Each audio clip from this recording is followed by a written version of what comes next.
Well, hello there, everybody. How you doing?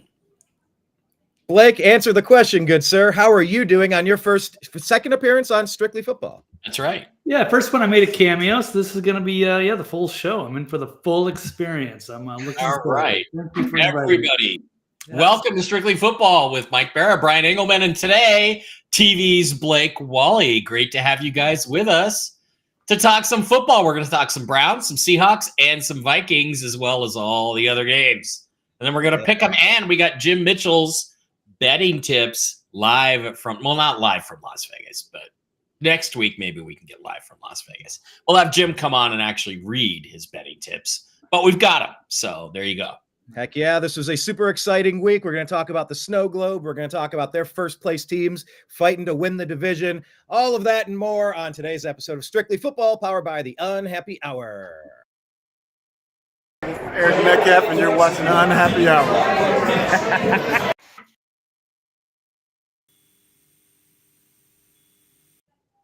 Gentlemen, thank you so much for joining. The only way that could have been better is if it was Mike Tyson. So yeah, Mike Tyson. Did you guys all watch the fight? Like Unhappy Hour tattooed on his ass cheeks. That would have been. That would be an awesome. You know who used to do that all the time? Back in the day when my band was playing, my brother would make the funniest flyers. He would do something just like that and put Twist of Nothing right on an ass cheek. And that would be the flyer that week posted all over campus at Bowling Green State University. Nice. Love it. Love it. Love it. Nice. Well, I'll tell you what was plastered across the country last week. That was the Snow Globe game in Cleveland, freaking Ohio. It's been a season to forget on the shores of Lake Erie for the Cleveland Browns, who were in the playoffs last year, expecting to take leaps and bounds this year, perhaps.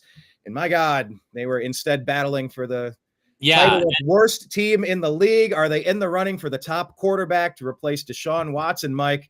That's where we started. Well, and nothing better than a snow game.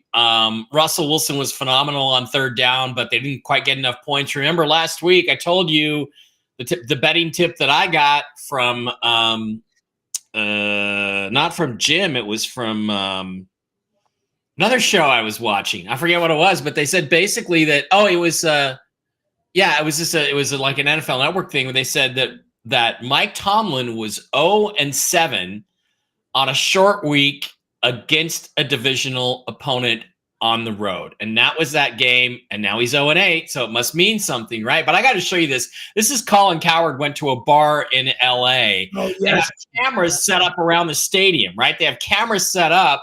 And so when you're standing there, it's as if you're sitting in the stadium watching the game. Check this out. This is like incredible. This is the future of sports entertainment experience. Check this out.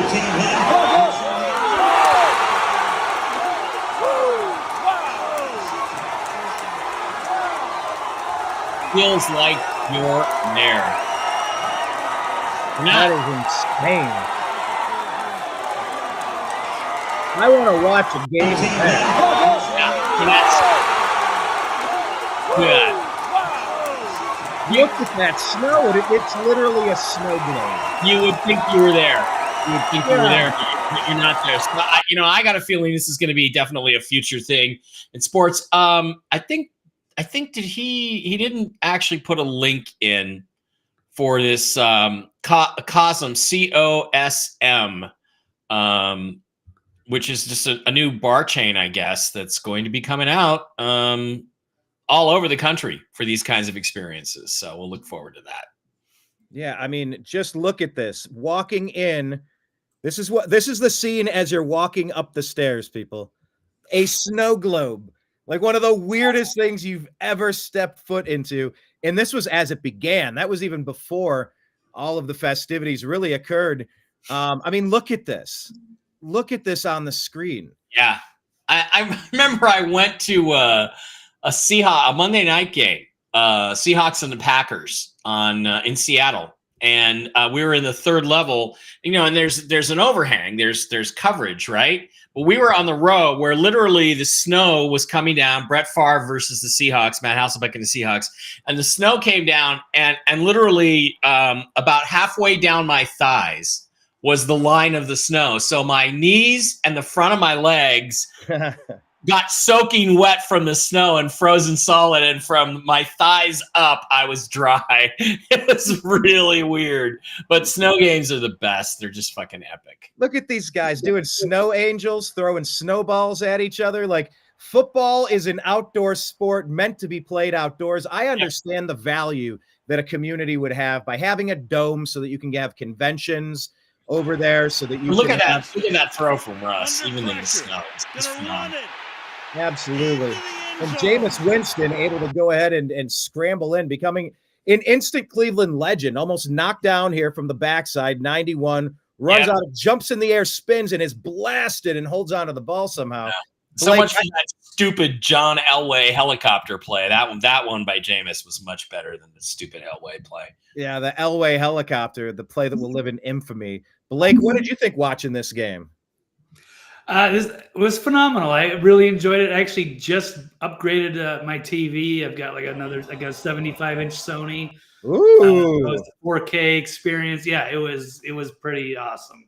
So I was happy to see that. But yeah, I can only imagine some of the other views seen there in that dome there, or in Vegas.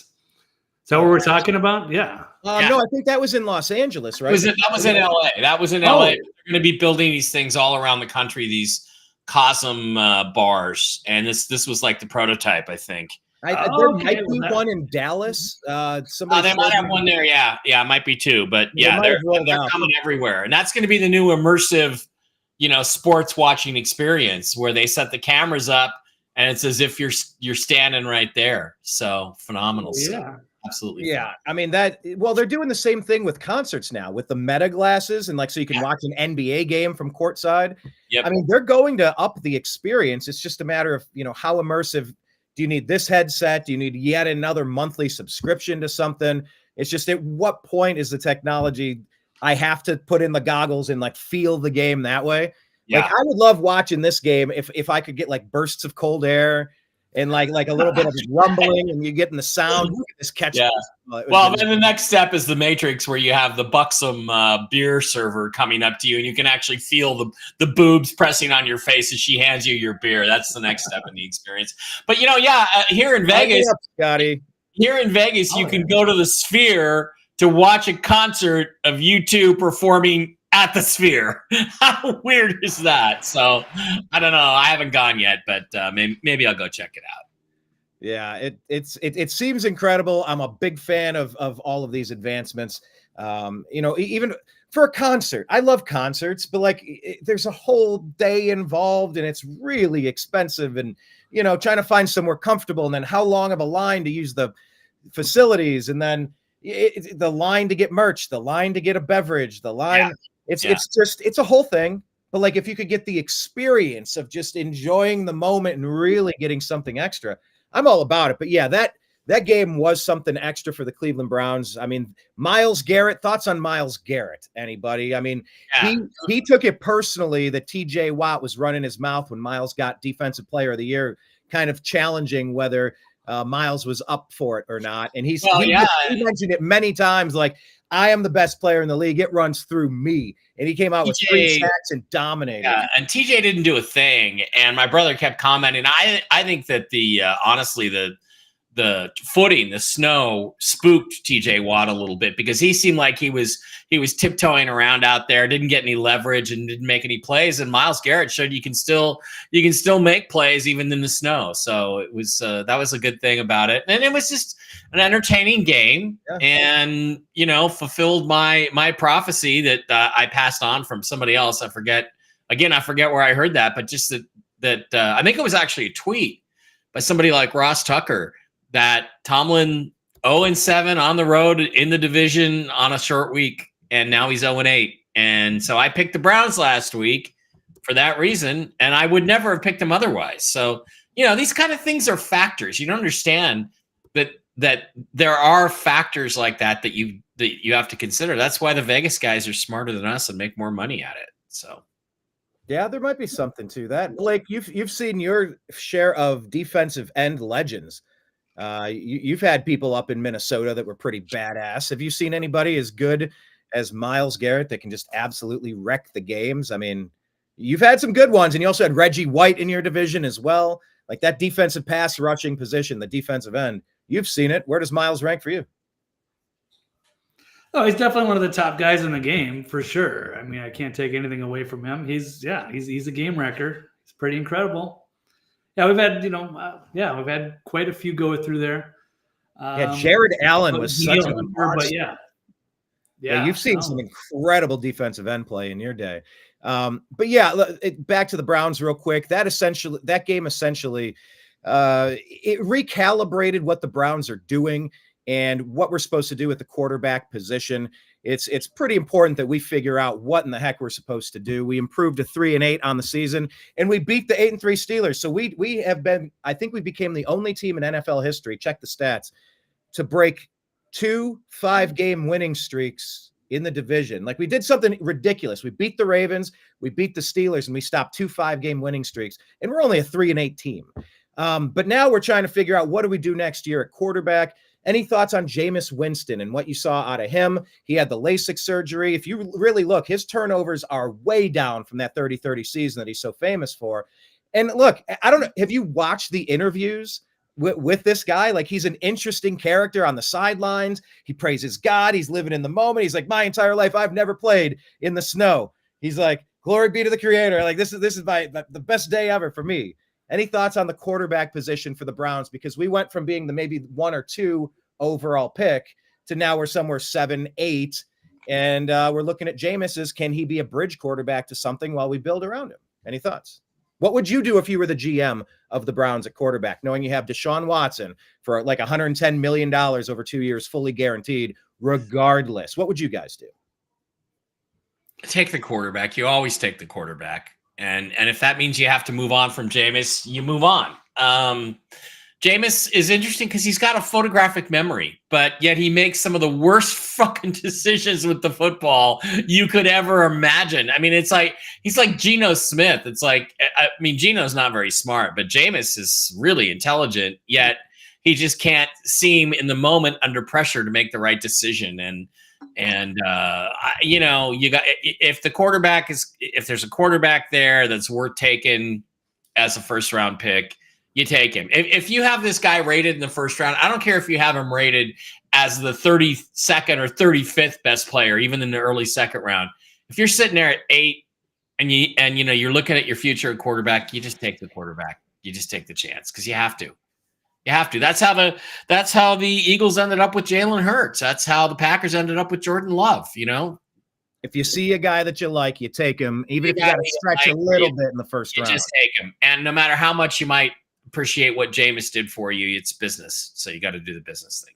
That's fair. Blake, you're GM of the Cleveland Browns for a day, knowing what you know.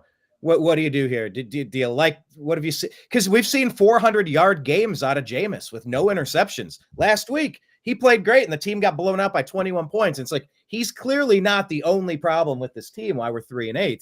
But what say you at quarterback? I mean, Jameis, who has this video pulled up here? You got... I do, because I really thought this was hilarious. Okay, well, give me your thoughts on Jameis and then play the hilarious interview. Everything about Jameis is great. Go binge watch, like, is an hour straight of stuff on X about Jameis. It's incredible footage this week.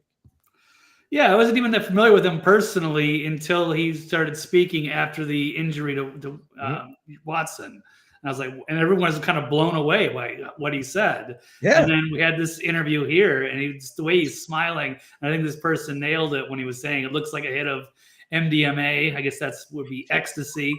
Kind of kicked in halfway through the interview, and you see this weird smile just go across his face. It does. That's exactly what it looks like. It's hilarious.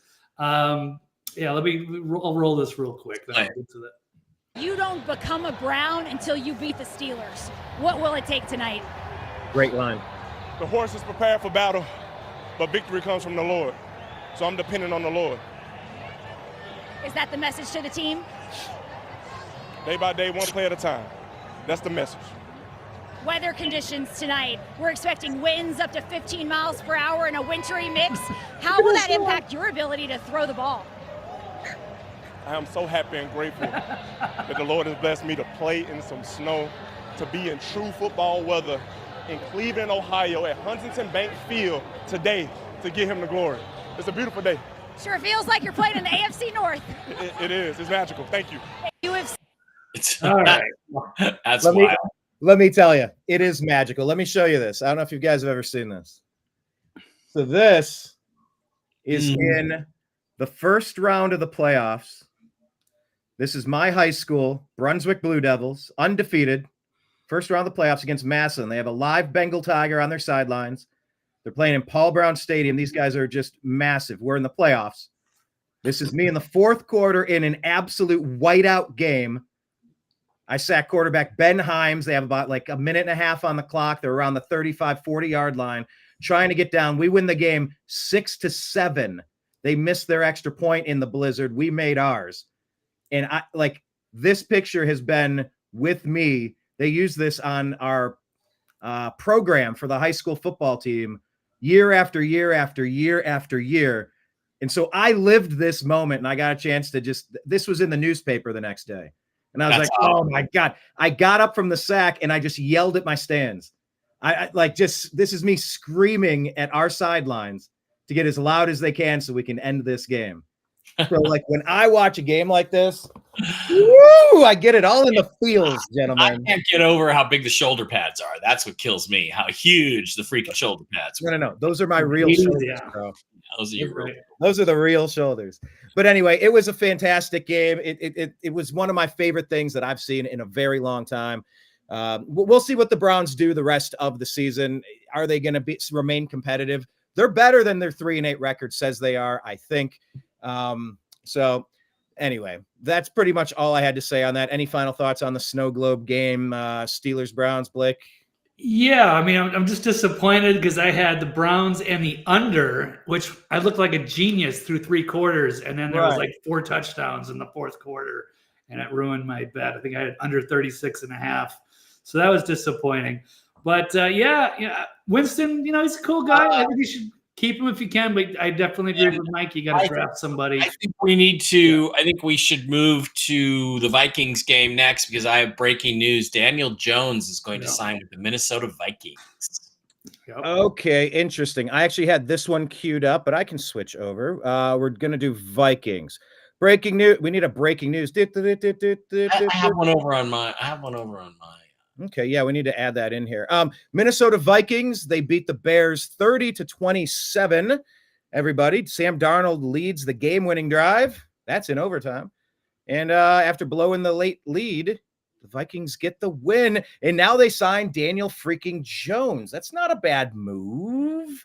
Maybe, depending on who else was available at the time. Let's throw it to Blake since he is Captain Viking. Showing the love on representing. Yeah, there we go.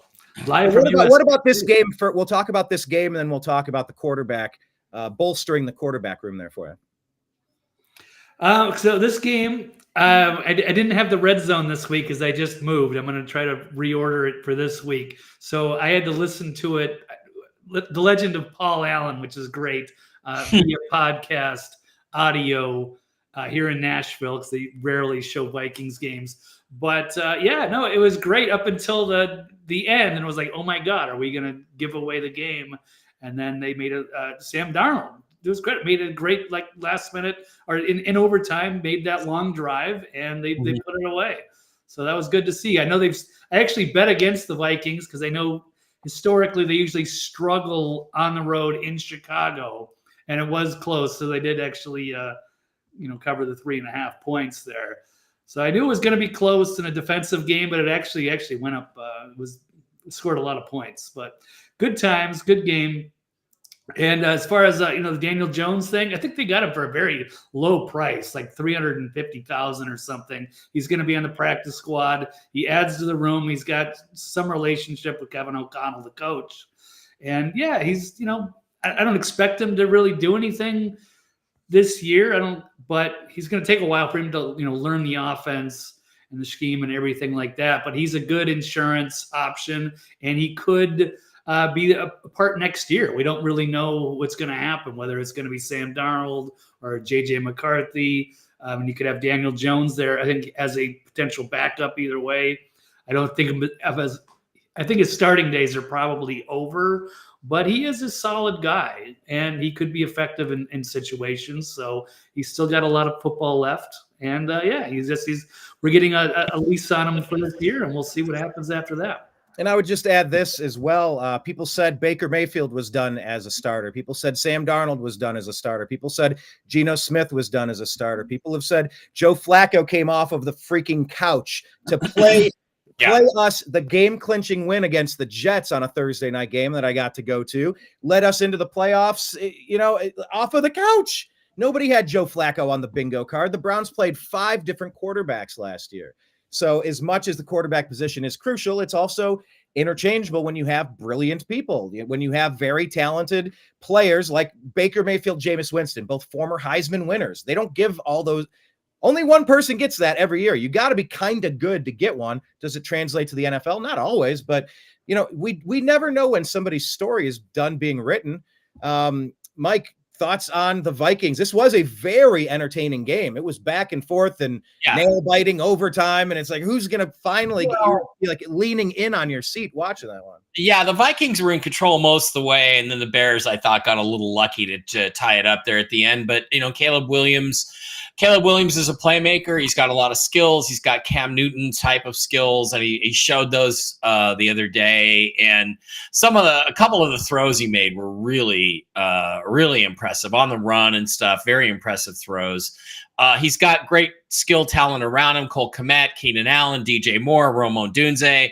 Look at that. They all combined for about 30 catches. And, that was a big deal. Yep. So they gave the Vikings all they could handle, but in the end, the Vikings were the winners. And, I like Sam Darnold. It's interesting that Sam Darnold and Daniel Jones are kind of very similar stories in that they're both top 10 picks, maybe a little bit overdrafted. But I got to tell you, I think Sam, that Daniel Jones has more upside left than Sam Darnold does. Sam Darnold is what he is, and he's been pretty good to this point. But I got to believe he didn't sign there to be the backup. I don't think he signed there to be the backup. I think the Vikings must have told him, you're going to play this year, or you're going to have a chance to be the starter next year or something, because it's an odd situation. Like Blake said, there's no room on the roster for JJ McCarthy and Sam Darnold and Daniel Jones. And it sounds to me like they're going to probably move Daniel Jones into it. And I got to tell you, he beat the Seahawks this year in week 5. He was very impressive. And I made a video on Seahawk Boys TV where I said the Seahawks aren't going to do anything about Daniel Jones, but they should, because they should bring him in to replace Geno Smith next year as their bridge starter. And maybe because he's got the potential to be better than that. And he's been in a terrible situation, but you look at Minnesota, they've got Justin Jefferson, they've got Jordan Addison. You guys, there's some tools there. So, and a good defense. So I think this is a story that bears watching over the next few weeks, because I think Daniel Jones is going to make an impact on the Vikings, maybe even this year. And, again, why would he sign there? I'll tell you why. It's because they're primed to give him playoff experience for the first time in his career. Mm-hmm. Look, Baker Mayfield could have signed with all of the teams, the Falcons, the Steelers, the Colts. There was a list of probably 8 to 10 teams that had no stable situation at quarterback. The Browns did him the unfortunate disservice of holding on so long so that they went through the draft and everybody made their quarterback choices instead of letting him sign where he wanted. So the only place left was getting dumped onto Carolina. So they got like a 5th or 6th round draft pick back in return. Fine. But when he escaped the train wreck that is the Carolina Panthers, he was able to sign on with the Los Angeles Rams. Sean McVay, a super smart coach, Matt Stafford injured, wide open at quarterback at the moment. And he got to learn from a Super Bowl winning culture, organization, structure, how to be a professional, how to win, how to have good expectations, take coaching from some of the best. And then he parlayed that into a chance just to kind of he signed let me show you, let me prove to you what I can do to Tampa Bay and the Buccaneers. And they go, you did all right. Here's a 3-year, $100 million contract. Right. Boom. Nobody has more passing touchdowns. Baker Mayfield. The point I'm going to make here is Daniel Jones doesn't do this unless they're telling him he's going to start this year. I don't think so. I think he wants to pass to the playoffs. And it's not a super stable situation at quarterback. Right. You're one knee injury away. You're one ankle tweak, one concussion. You could be the guy tomorrow, and you're a playoff team going somewhere. I mean, I don't think he's been promised. This is Sam Darnold's team. Yeah. Like, am I wrong there? He thinks that also Jones might get the reins. One little thing is the reason why he signed so cheaply for the Vikings is because the Giants have to pay the rest of his guaranteed salary this year. Oh, right. He could have signed for $50 a game or something if he wanted to. So that was a good move. All right. Anyway, go ahead. And I'll add one more point on that, because I think that's what they're saying about Deshaun Watson. Would it be better off to just eat the contract and release him, get him out of the franchise? You know, let someone pick him up for the bare minimum salary. But Blake, what say you? Do you think this is Sam Darnold's team? He's led you guys to a really great record. Why never change horses in midstream, they say on Wag the Dog, but you're 9-2. This is Darnold's team. They're not going to hand it to Jones, or do you believe maybe what Mike is suggesting? Perhaps they're going to make a switch. I would think it's going to take him at least a month to really get comfortable with the offense. I don't know if he's necessarily better than Darnold at this point, but I think he's a great insurance plan. I think they got Nick Mullins. I think he's a pretty good backup. He can sling the ball around. But I mean, yeah, if they go on a playoff run, that's the main thing that Daniel Jones wanted, was a chance to play for a potential contender. And it's a good situation for him. Absolutely. But yeah, unless there's an injury to Sam, I really don't see him being on the field at all. Yeah, but we'll see. We'll see how it shakes out. You never know how it'll shake out. And who knew that the Seattle Seahawks were going to be in first place? Mike Bara. Maybe Mike Bara knew, perhaps. But look, Seahawks get a super crucial win against the Cardinals. That whole division, Mike, has been log jammed at 500, and now you're seeing a bit of a shift occurring, a little sifting of the talent there, and that touchdown interception kind of paved the way on the day. Yeah, log jammed in mediocrity. Absolutely log jammed in mediocrity, because the Cardinals actually looked like the best team in the division for a while. They played really well the first couple of weeks. They lost a game in Buffalo. They should have won. They played hard. They played good. I thought they were going to come in and give a better effort. But what really happened on Sunday, which was really impressive, is that the Seahawks defense has raised its game. They were terrible in midseason, absolutely worse than even under Pete Carroll. And it was like, what are we doing here? Why did we hire a defensive coach when we don't get anything? And they've played much better. They did a few things. They acquired Ernest Jones, a linebacker from the Tennessee Titans. They acquired another lineman from Jacksonville. I forget the guy's name, Williams or something, who's actually made a difference. So their run defense has improved dramatically. And they ran two guys that they signed at linebacker. They just ran them out of town, cut them, took the kick in the balls and under the salary cap, and just got them out of here. So I think there were some attitude problems. They had the center retired, Connor Williams. There's rumors there was some sort of personal problems, like mental illness going on there. They brought in Olu Oluwatimi, a guy from Michigan, in his second year. And guess what? The center position is suddenly solidified. So, you had that stuff. They do have exceptional wide receiver talent. And Jackson Smith-Njigba just looks terrific after he's warming up. He is just now starting to warm up. He's their best receiver, because right now I think you still need DK Metcalf as a threat to take some of the attention off of Njigba. But the reality is that he looks better than DK. He certainly looks better than the aging Tyler Lockett. Geno Smith, again, one up, one down, makes a play here. He made one really, really excellent throw on a key drive, but then he throws just the worst interception you could possibly throw in the red zone at the 5-yard line. A chance to, in the third quarter, late in the third quarter, could have taken a 19-3 lead or a 19-6 lead.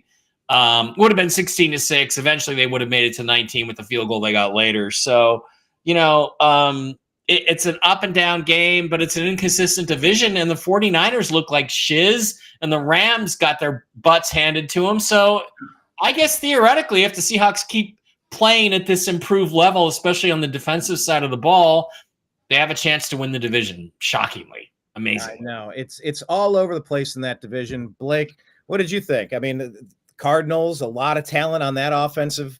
You got Marvin Harrison on one side, former Buckeye. You got Jackson Smith and Jigba on the other side, former Buckeye. The Ohio State Buckeyes have become wide receiver university. By the way, the game is this week, Buckeyes versus that team up north. With a whole bunch of marbles on the line. That's a whole separate issue, but what say you about these teams? There's a lot of offensive firepower. It was a low-scoring game, but Seattle is now rising to the top here. Can they keep it up? Yeah, that was an impressive victory. It looked like Cardinals were going to make a move and maybe take the division. I was expecting a high-scoring game. I was looking forward to that. That was kind of one of my prop bets. So they really fell flat. Honestly, didn't get to catch much of that since it wasn't televised in my market. But I did obviously pay attention to the box scores. So that's interesting. And the West is completely wide open for anybody, but it looks like, San Fran doesn't look like much of a threat, but I guess it's anybody over this last month. So it's probably the most exciting division to watch because it could be any one of those four teams at the end. Yeah, it really could. Yeah, it kind of reminds me of what happened in the AFC North last year. I mean, all four teams almost made the playoffs. I think we knocked the Bengals out the last game or second last week, but all made three teams getting it into the playoffs. Let's stay in the same division with the 49ers. They get whooped 38-10. 38-10. I got to zoom out on the screen here. It's not showing me the image I was looking for, but Josh Jacobs, look, you can say what you want about not paying running backs, but look at the ones that kept their running backs and got rid of them. Saquon Barkley, say no more on the Eagles, and look at how the Giants are doing. Josh Jacobs, he escaped Las Vegas. Look how they're doing. Derrick Henry, he left the Titans. Look how the Ravens are doing. Good running back play actually matters. Yeah. So what do you think about this one? Are the 49ers this bad or are the Packers this good, Mike? Oh, you're asking me. Okay, the 49ers are this bad. Like, they didn't have George Kittle. They didn't have Brock Purdy. Brock Purdy is an excellent quarterback. I don't care what anybody says.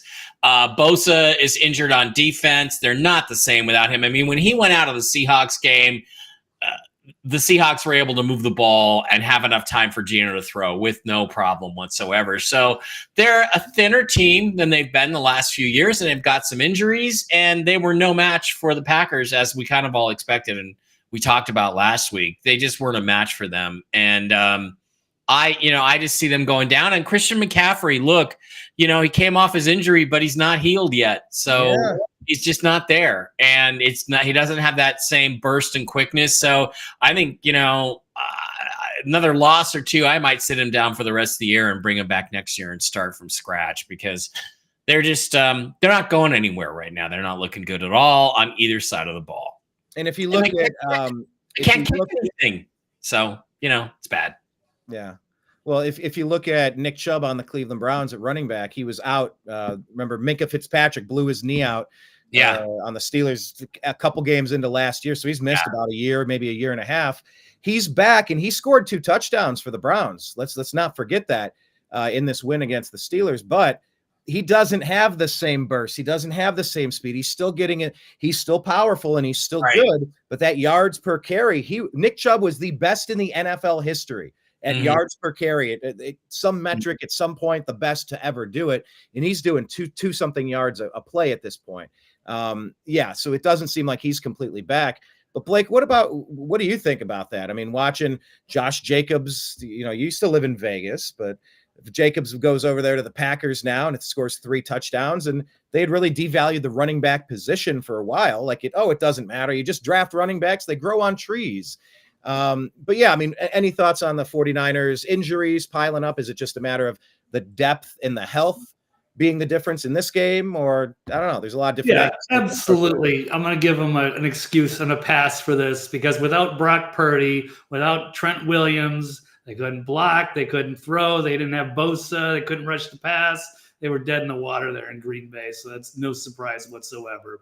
But if they were full strength, it's a different team. But historically, the team that loses the Super Bowl most of the time, 65% of the time, doesn't even make the playoffs the next year, much less get back to the Super Bowl. So they're going through that Super Bowl hangover thing, and I think if this trend continues, they're going to miss the playoffs. They're not going to win the division. So, it's just one of those years that these things happen.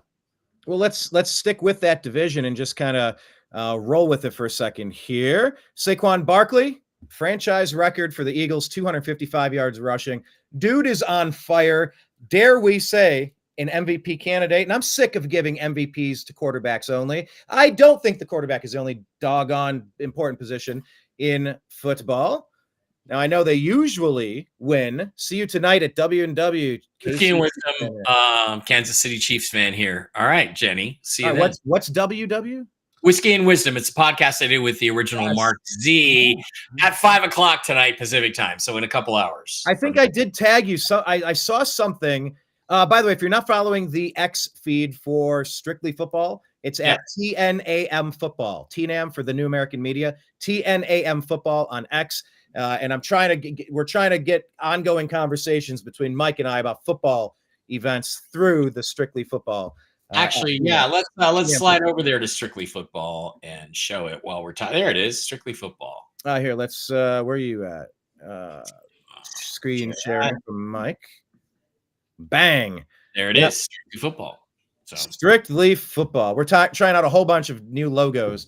I had AI. I sat down with AI for a while. Man, have you guys tried to get AI to give you an actual image of stuff?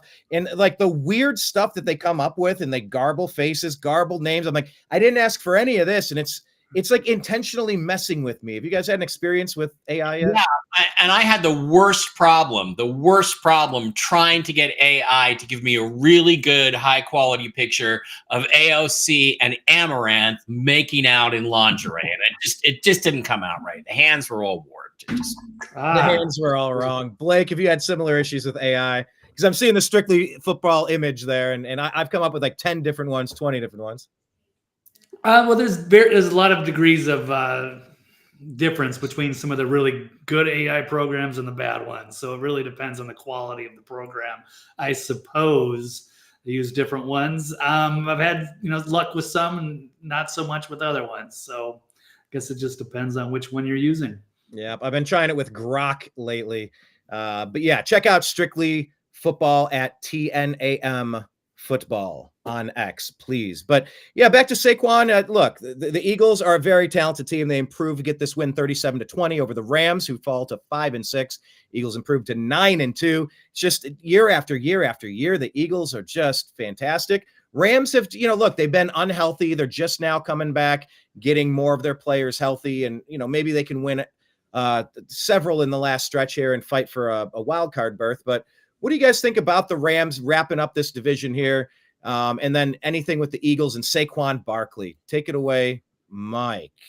Saquon is the MVP. There's no. I don't think we should even be debating it. Lamar, give me a freaking break. Lamar, compared to what the impact Saquon has had, he's the MVP. He's made a huge difference. The Eagles were middle of the road last year. Now they're 9-2. They're running away with the NFC East. They look phenomenal because of Saquon. 255 yards. My God, did you see the game the other night?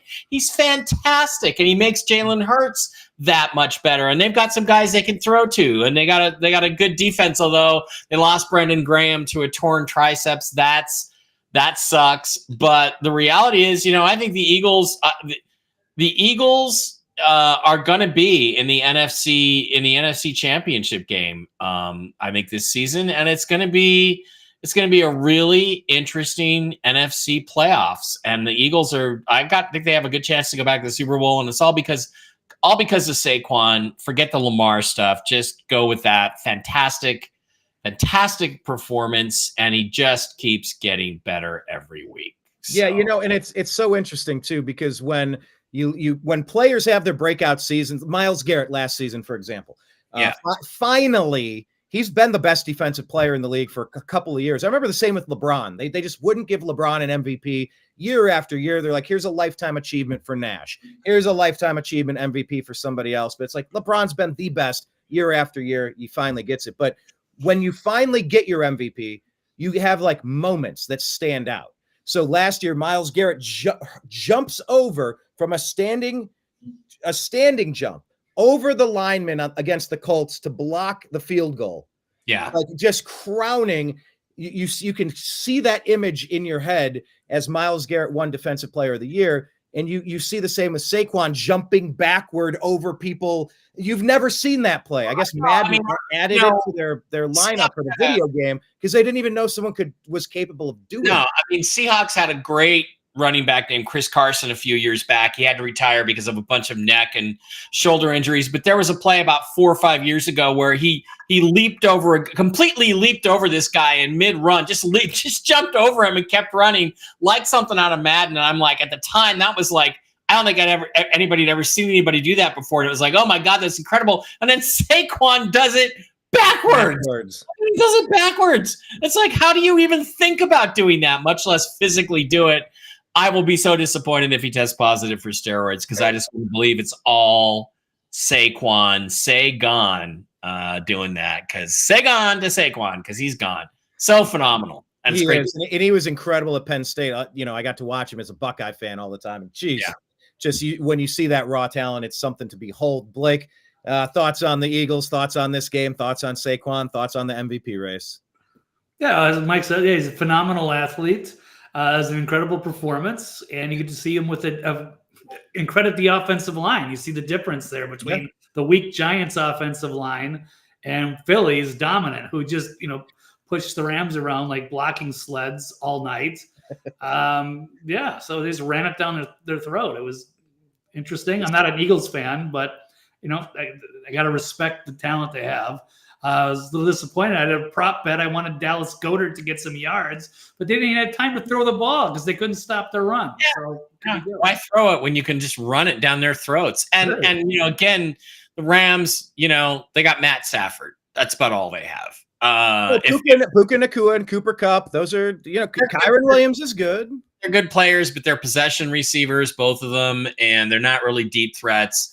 And, if the Seahawks had Matt Stafford instead of Geno Smith, I'd say, hey, we're going to be in that mix for those last 4 spots or 2 spots in the NFC. But, that's the best thing they got going for them. So, thanks for coming, Rams.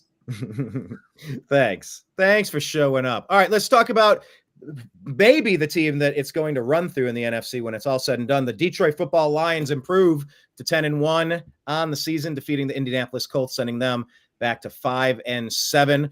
All right. So, Detroit, clearly they are the team to beat. It seems like maybe they're the betting favorite now. I saw that they're the odds-on betting favorite, at least at some outlets, to win this whole thing. Blake, they're in your division. You've seen a lot of Lions teams that don't matter. You've seen some great Barry Sanders teams that couldn't get past Eric Kramer and, whatever reason, they weren't going anywhere particularly. Calvin, Eric Kramer, Megatron. You've had some great stuff going on, but never have you seen the Lions put together like this. This is a full team. Yeah, it's very different the last couple of years. It used to be like that's our easy 2 victories of the year. Going against Detroit, didn't matter road game, home game. Detroit was a doormat, except for just a few occasional years when they had Barry Sanders or Megatron or what have you.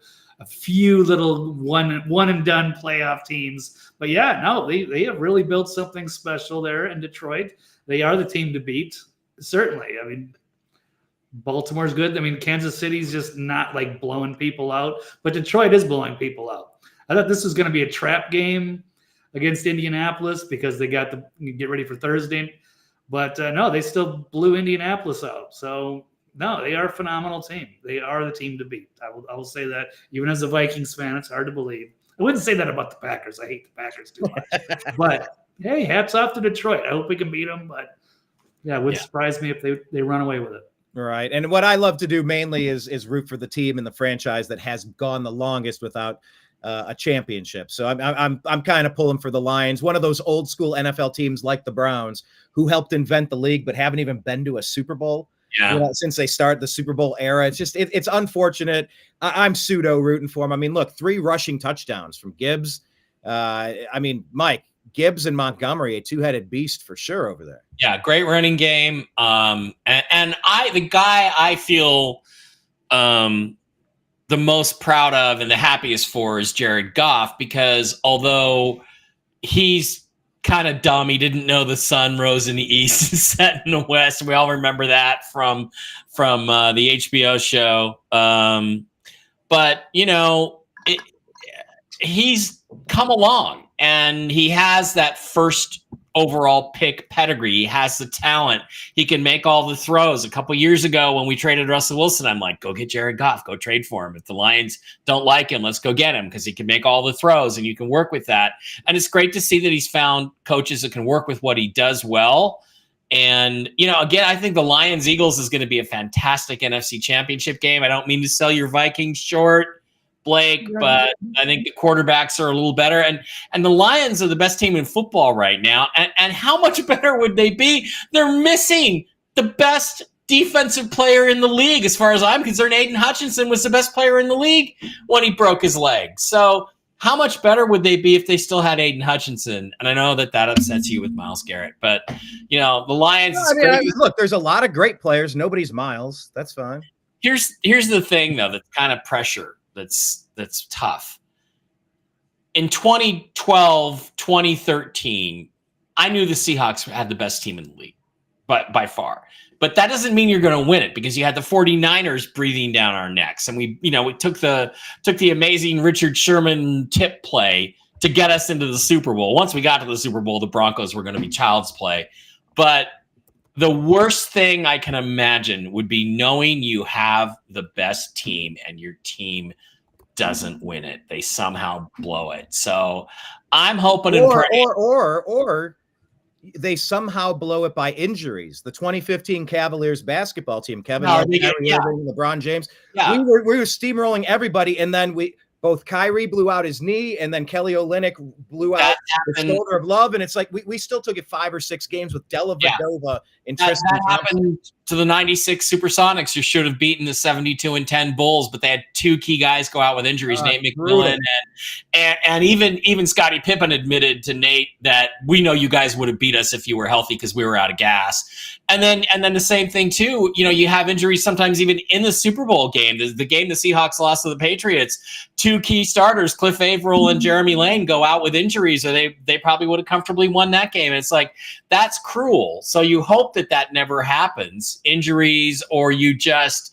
make some key mistake and blow it. But I got to be honest. I think I'm rooting for the Lions, because I'm always going to root for the Lions and the Bills and the Bengals and the Browns and the teams that, not the Cardinals, but all those other teams that have never been there.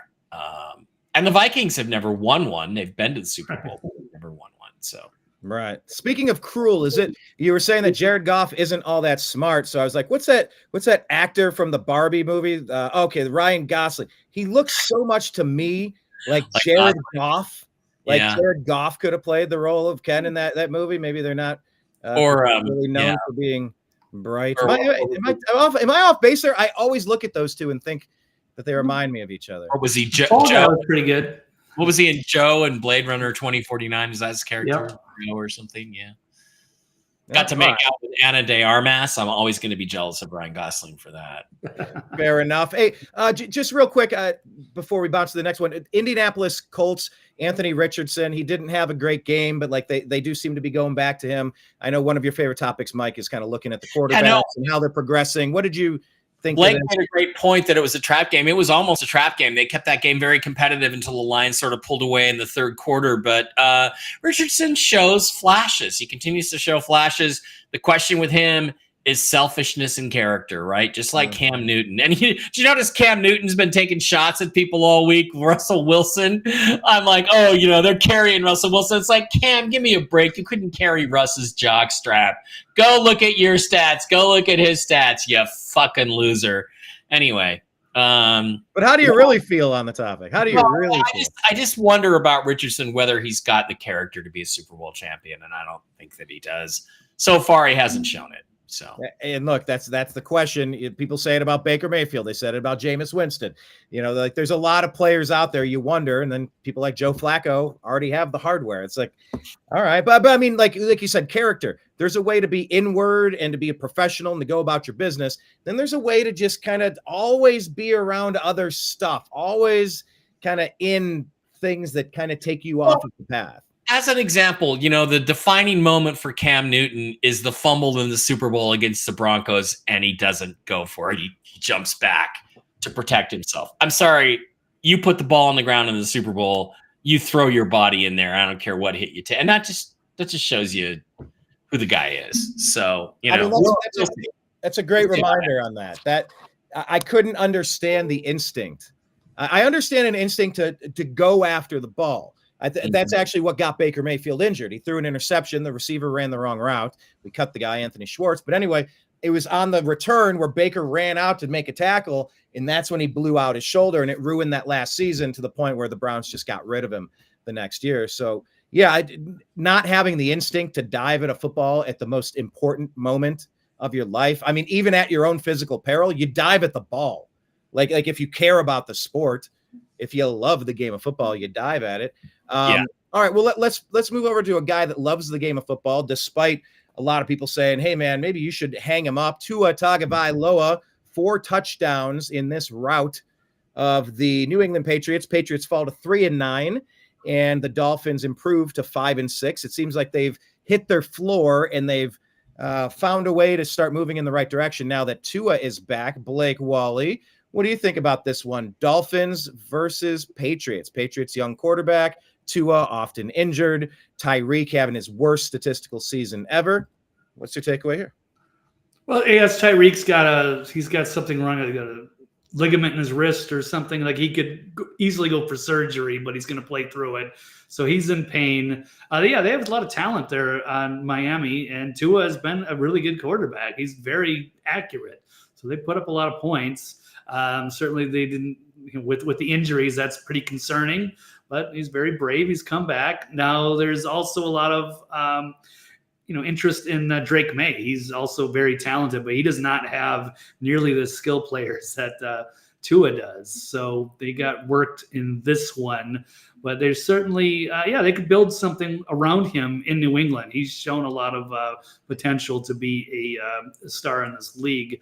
I think so far it's early, but right. Well, I mean, he was drafted as a top 5 guy for a reason, number 3, I think. Yeah. So exciting things for the future. Yeah. You mentioned Dallas Goedert previously in that Eagles game because I drafted him as a rookie as well. I kept him in my both dynasty leagues. A couple people to keep your eyes on with the Dolphins team. I like Jalen Wright, the backup to Devon there. He's getting almost split carries there, better yards per average for Jalen Wright. I do like him, even though Mostert will cannibalize some of those touchdown opportunities. But I like Jonnu Smith as well. Smith is 9 catches for 87 yards on 11 targets. He's had a couple of good weeks. I picked him up in my Dynasty Football League. A great option at tight end if he's still sitting around. And if not, trade for him. He's coming on hot. And with tight ends, when they lock in with a quarterback and they start finding a rhythm of how they're going to call their plays, and they know when to check down and like they get that rapport going, you ride a hot tight end, and that can take you big places because tight end has been one of the worst spots to add fantasy football consistency over the past few years. So check out Smith there. Mike, what were your thoughts on this one? The Dolphins are back on track. New England's still young and not all that great.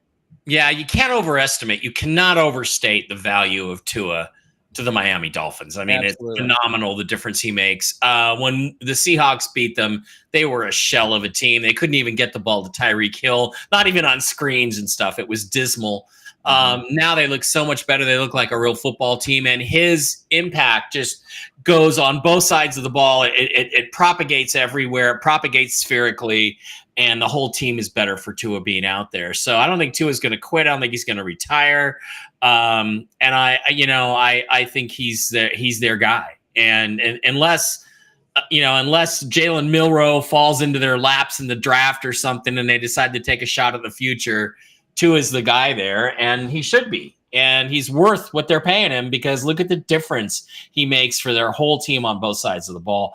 I agree with Blake 100% on Drake May. The only thing I'm going to say that's cautionary is we all thought the same thing. We all thought the same thing about Matt Jones the first year and when he looked really good. So you got to be cautious because once again, it's the New England Patriots. But Drake May looks like he has a lot more on the ball than Mac Jones ever did. So, let's see what happens there. I think if you're New England, you got to be optimistic about Mac Jones. You just have to. Wait, about Mac Jones. Sorry, About, no, Drake May. You have to be optimistic. Mac Jones, I just saw he signed somewhere. Where did he go? I think Jacksonville. He's in Jacksonville, isn't he? Yeah, he's back up for Okay. Yeah, that's another team. They drafted a high quarterback. Has Trevor Lawrence really proven he's your franchise guy? They gave him the extension just like they gave Daniel Jones the extension. But now what? I mean, let's talk about the Giants. They gave Daniel Jones that extension, and then where are they now? You know, they're sitting there, not a great team. They dropped to 2-9 on the season. Buccaneers have 4 rushing touchdowns from 4 different players: Sean Tucker, Rashad White, Bucky Irving, and Baker freaking Mayfield. Danny DeVito, aka Tommy DeVito, he got the start. Not an awful game, but didn't really get much happening there for him. ESPN, they want to make the story that Baker Mayfield mocks Tommy DeVito's celebration. Yes, he has fun with it, but in the after game, the post game rather, they asked Baker Mayfield about, kind of doing his Tommy DeVito celebration. He's like, I like that guy. He's got swag. It was a tribute to Tommy. I like that guy. He's got swag. So, Blake, Tommy, man. Yeah, forget about it. Blake, what was your takeaway on this one? The Buccaneers, they've lost both their star wide receivers, and now they're starting to get healthy again with Mike Evans coming back. They're 5-6, trying to fight to get on top of that division. And the Giants are a train wreck. Giants got rid of Saquon Barkley, for God's sakes. So, I mean, what's your thoughts on this one? I mean, Tampa's very exciting to watch. Yeah, Baker Mayfield's interesting, and of course they do sling the ball out quite a bit. They have a great passing attack, and have been banged up in the secondary, so they usually give up a lot of yards. Although not in this one, DeVito was not very effective, and looks like they're going to switch to Drew Lock next week because he might have a little more upside. We shall see, but I mean, I'm happy for Baker. And they do have some talent. It's too bad that they lost Godwin for the year, but it's good for them that they got Evans back. So they are a very effective offensive team, for sure. Absolutely. Mike, Bara, what do you give the chances that the playoff team from last year, Tampa Bay Buccaneers, like I said, battling injuries, but they're kind of stabilized. You can feel it with the Buccaneers, kind of the same way that you feel with the Dolphins, almost like they had a rough patch, but they survived it. They didn't nosedive, and now they're climbing again. They're getting back to that altitude where they can win the games they know how to win. What's your take on this game? Well, I love Baker. I wanted them to come to Seattle when we were looking for a quarterback, or we should have been looking for a quarterback after we traded Russell Wilson. Like the fool that John Schneider is, he didn't even think about it. But Baker, the reason I like him is because he's so competitive, and that thing is just like how competitive he is. And that's what you got to love about the guy. He does occasionally try to make throws he can't really make. And that's where he gets himself into trouble. But if you can coach that out of him, and he seems to be getting better at that. He's getting, better touchdown to interception ratio. You got something there, but they got too many injuries. I think they've had too many players they've lost to really make any kind of playoff run. I think they're going to end up right around 500 and probably out of the playoffs. Which is too bad. The Giants, what a complete mess. Who thought Tommy DeVito was better than Drew Lock? Now, I'm not a big Drew Lock fan, but he played in Seattle for 2 years, and he beat the Eagles last year with a last-second drive. And in that game, he was very controlled, very good, and his passing, especially the deep ball, he's very accurate when he has time. If you get him off camber a little bit, forget it. But if you can give him a pocket, he can find guys and he can hit them with darts.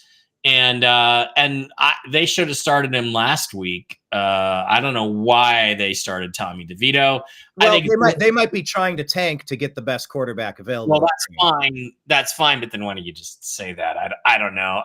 You kind of can't say it. When I lived through it, Saucy Brown, he emptied all the cabinets out, getting as many draft picks back as possible.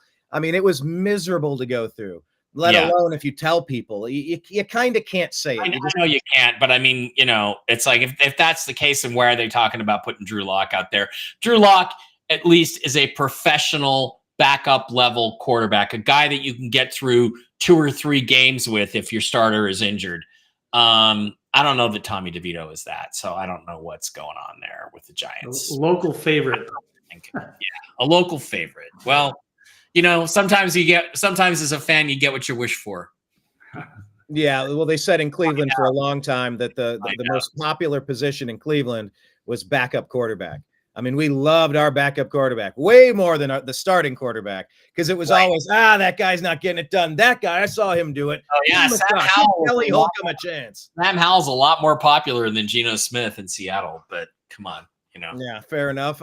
Speaking of popular, we did a question of the day. Who would you like to see match up in this year's Super Bowl? We got the question from Regina Mitchell saying she wants to see Lions Bills. I mean, I got to say, give me a better lineup than that where whoever wins, the franchise fan base is going to get a huge burden off of their shoulders. I'm here for it. Any other suggestions that are better than Lions Bills? Blake, Mike, you want to see the Vikings, I guess. Well, I'm very biased on that one. And if I was a normal fan, then yes, I would absolutely support the Bills Lions. However, since the Vikings have not won a Super Bowl, I don't want to see anybody else that hasn't won a Super Bowl win a Super Bowl. And they're going to be, that's going to make us magnify it that much more. So Vikings Bills. How about Vikings Bills? Two teams that are 0-8 between them in the Super Bowl. That would be something else. So meanwhile, Browns fans go, "What's a Super Bowl?" Yeah. 0-8. What's it like? What's it like going to a single Super Bowl? There used to be an old meme, Dad, it was two Eagles, and it said, "Dad, what's a Super Bowl?" And the dad goes, "I don't know, son, we're Eagles." But they solved that problem. So. Yeah, there was one with the Cleveland Browns, and it was something about getting it. Maybe you could do something, find the joke on Whiskey and Wisdom, but it was something like finding the right partner. Yeah, you want to find a Browns fan because they won't expect a ring. You want to date a Browns fan because they won't expect a ring. Something like that. If you're going to date I might use that tonight. That's good. Yeah. Always find out if she's a Cleveland Browns fan, because then she'll never expect a ring. Yeah. Please use it tonight. And one of these Whiskey and Wisdoms, I'm going to jump on for it. It sounds wild. Now, who are you showing? That's not Bud Carson. Is that Bud Carson? No, it's Bud Grant. Yeah. Oh, I said Bud Grant. I meant, okay, yeah. Coincidentally, I just happen to have it in the room. I'm looking at it. I'm going, I should display that. Pete Carroll's mentor was Bud Grant. That's right. Yeah. Nice. All right, let's talk about mentors. Some of these established teams, the Cowboys, they like to call themselves America's team. They've been having a lousy season. However, wow, who saw this one coming? The Cowboys haven't really shown us much, and of course, their quarterback's been injured, but they take down the Washington Redskins 34-26. Cowboys improved to 4-7 on the year. Washington falls to 7-5. And the former Cleveland Brown, Austin Seibert, misses an extra point late. And the Commanders lose their third in a row. And then they lose to the Cowboys. So take it away. What do we think about this one? Starting with Blake, because his eyes got big. Well, I guess the Cowboys finally won. I did actually hit this bet. I think I only bet about $10 on it, but they finally came through. They've been getting absolutely thrashed. I guess Jaden Daniels may be still a little bit banged up from the ribs. He's not as mobile. He's not making as many plays. I didn't actually watch too much of this one. The Cowboys are a shell of themselves with all the injuries. So, yeah, a tough loss and a surprise there as the Commanders have looked very good lately, but not on that day. Yeah, I checked my pick'em, and I did not have this on my bingo card. I definitely thought the Commanders were going to take care of it. Mike, what did you think? The Cowboys are showing some life, and by the way, as a theme here, there's quite a few lousy teams, like in that lower tier of teams. A lot of them picked off some wins. So even though the Browns won, we're still in that top 10, top 6, top 5 territory. I want to see all the worst teams win as much as possible so that we can still have a top-notch pick and still be competitive this year. But what did you think? Well, that game was exciting as hell. 4 touchdowns in the last 3 minutes and overtime of that game. I think there was overtime, or no, it was whatever it was. Did it go to overtime? No, you had 41 points in the fourth quarter. Oh my God. And it was like just boom, boom, boom, boom, boom. And there was an insane amount of points for one quarter. And then this kick return for a touchdown by the Cowboys guy. I forget his name, but I mean, Turpin. It was Turpin. I gotta share this. We gotta watch this. This is like unbelievable. Let's watch this return. It's like Madden. Deep. Line drive to Turpin, and it bounces through his legs. Here he comes. Kevontae Turpin spinning free. Here he goes. Fastest man in the NFL. Kevontae Turpin takes it all the way. Yeah. Touchdown Dallas. All the way. That's one of those incredible plays that we used to see Eric Metcalf make. 95 deep. Just watch Line drive to Turpin, and it bounces through his legs. Here he comes. I'm gonna do the Madden thing. Kevontae Turpin spinning free. Here he goes. Fastest man in the NFL. Kevontae Turpin takes it all the way. Touchdown Dallas. All right, so that was phenomenal, and there was another onside kickoff return for a touchdown, and the thing about that is here's the thing that's hilarious. I think he did that because of Madden. You know that you could do the spin thing in Madden, and somehow it just got in his head. Oh, I'm going to do the Madden spin, and he did it, and it worked because nobody really knew where he was going. Absolutely hilariously phenomenal game. So much fun. You know what that reminds me of is this one. This was from the Buckeyes game over the weekend against the number 5 undefeated Indiana Hoosiers. Check this one out. Buckeyes. Okay, we'll keep the sound turned down here. So they kick it off. All right, I guess they're gonna show this. They're breaking it down. But watch from this point on in the Buckeye game. It bounces 1, 2, 3. There's the Madden spin right there. Yeah. Rewind it. Does the Madden spin right at the back. And it's like maybe players are finally figuring out that the Madden spin works. Bounce 1, bounce 2, really high catch, Madden spin. Goes down the sideline there.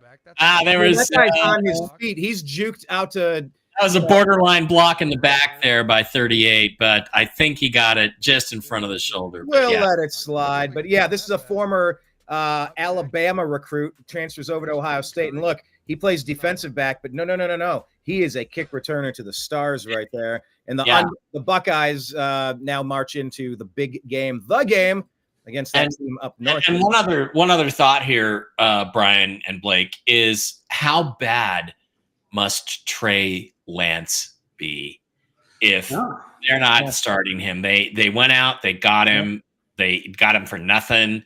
He's on the roster, and they're starting Cooper Rush instead. Trey Lance must be fucking awful. Remember how much draft capital the 49ers gave up. That was the worst paid in sports until the Browns went and got Deshaun Watson. It cost like 3 first-round picks. 3 firsts. That's what the Browns paid for Watson. That set the tempo for the Watson trade. Plus a 4th and 5th and whatever they end up getting. But yeah. I want to see more punt returns for touchdowns. I want to see more kickoff returns for touchdowns. Yeah, the other thing too is out of the game of football. I want more of that. We talked about it last week, Brian. Jaden Daniels is injured. He has a rib problem that affects everything, including your throwing motion, how many hits you can take. And they're just not going to play very well until he gets 100% healthy. And I don't know if he'll get there this year because he's just banged up, really banged up. Well, let's talk about. Well, we'll talk about the offensive rookie of the year in a minute. When we get to another game. Offensive rookie of the year. Okay, we'll get to it. We get to another game, right? All right. Well, we'll talk about a team that's been banged up. Isaiah Pacheco, most notably at running back, to the point where the Chiefs signed Kareem Hunt and have been working with him. And look, it took a last-second opportunity there to take down the Carolina Panthers. Panthers dropped to 3-8. Chiefs somehow keep winning. You know, if karma finally caught up to them last week, but they go 10-1 on the season. And it was on a Schrader field goal. They're missing Harrison Butker as well. So the Chiefs are definitely banged up. Blake, start with you. Chiefs keep getting it done. And look, Carolina's showing some fight. They're showing some spark. They don't seem as bad of a dumpster fire as they were last year. But, you know, the experience and the pedigree of the Chiefs wins this one for the day. Yeah, I ultimately pulled it out. Bryce Young is making strides. So he was benched, and he seems to be looking a lot better and more comfortable. They need another playmaker or so. But, they held their own against the Chiefs. I kind of thought this was, again, another one of those kind of trap games. Even Kansas City is playing Friday. I figured they wouldn't take them too seriously. They didn't cover it. But they're not blowing people out. Their defense is pretty good, but they're beatable. And even Carolina gave them a run all the way to the last minute. So until they got that last field goal, it got pretty exciting there for a minute there. So probably not going to three-peat this year. Well, we'll see what the NFL script says about that, or script, exactly. as a Seattle running back might say, the script club. But yeah, I mean, the beatable Chiefs advanced to 10-1, Mike. But who would have thought that their touchdowns at the beginning of the year were becoming 2 to Noah Gray and 1 to DeAndre Hopkins? That wasn't on anybody's bingo board. Well, Travis Kelce, Taylor Swift, who was it? Hercules cut his hair or whatever and lost all of his. Samson lost his superpower. And Delilah Lost his superpowers because of Taylor Swift. Travis Kelce's just about cooked, and Gray is the next guy up, and he looks good. So go, clearly Mahomes is looking for him. Got him the ball, caught the ball, did a good job there. The story of the game, Blake nailed it, is Bryce Young, the development of Bryce Young slowly coming along. But, so it's going to lead to a big dilemma. If you're the Carolina Panthers and you're sitting there staring at Shadur Sanders or Derek Ward or Milroe or one of the other quarterbacks and you really like them, do you pass on them for the offensive guy, for the wide receiver, and stick with Bryce Young? Or do you say, we just don't see it quite from Bryce Young. So he's going to make it difficult for them by playing better, and he's starting to play better, and good for him. Yeah, I think when you draft a player, there should be a little bit more ride or die with your high draft picks, especially when they show you something, when they give you a little bit of reason to believe. If a team gets a top pick, it's because their team is not good. Mm-hmm. If you go with the guy, give him some more weapons. Give him some playmakers on defense, because if you're stopping him on one side, it helps you get more possessions on the other side. A better offensive lineman, a playmaker at wide receiver, a running back that's dynamic to open it up and move the safeties back a little bit. Like just all sorts of things. Linebackers back a little bit. Right. That's why, like the Baker, you draft him, you go up, you go down, you have some good years, some not so good years, some injuries, playoff, you beat the Steelers in the playoffs. I don't know. I want cities to ride with their guy a little bit longer, because but you know what? Not everybody's ready in year one. They're just not. Here's the thing. If the Cowboys took Troy Aikman, and then they got a chance to take, who was it? Steve, what was his name? He's from Miami, but he was actually a better prospect. They used a supplemental draft pick in '89 to take a second quarterback. I forget his name. Steve or Sam something, and they ended up losing out on Cortez Kennedy and Junior Seau the next year because they did that, but they were right to do it because you don't know if the quarterback is the solution. And if you don't know, you may as well take him. And I hear people say, well, you can't draft this guy number one and then bring somebody else in 2 years later because it puts all the pressure on him. Well, look, the goal is to win the Super Bowl. And that would be Steve Walsh in the first round of the '89 supplemental draft. And if your quarterback can't handle the competition, I don't think he's going to win a Super Bowl for you. And isn't that the whole point of football? Is to win By the way, Super Bowl? they're drafting '89. Troy Aikman, Steve Wisniewski, Daryl Johnston, Mark Stepnoski, Tony Tolbert. Like, they had some players in that '89 draft. And how is Steve Wisniewski not in the Hall of Fame? What the fuck? Steve, 9-time Pro Bowler. Oh, but he wasn't first team All Pro. Okay. Yeah, so a bunch of East Coast sports writers didn't vote for him. Great. And by the way, remember the Herschel Walker trade in '89 as well, Blake. You remember that as a I was trying to avoid that. Yeah, I figured that was coming. Yeah, I think that we pretty much stacked their draft, gave it to him. By the way, Blake, I completely forgot to mention to you, Blake, when you brought up Paul Allen. I played hoops with Paul Allen. Used to play hoops with him in Bloomington at a gym there.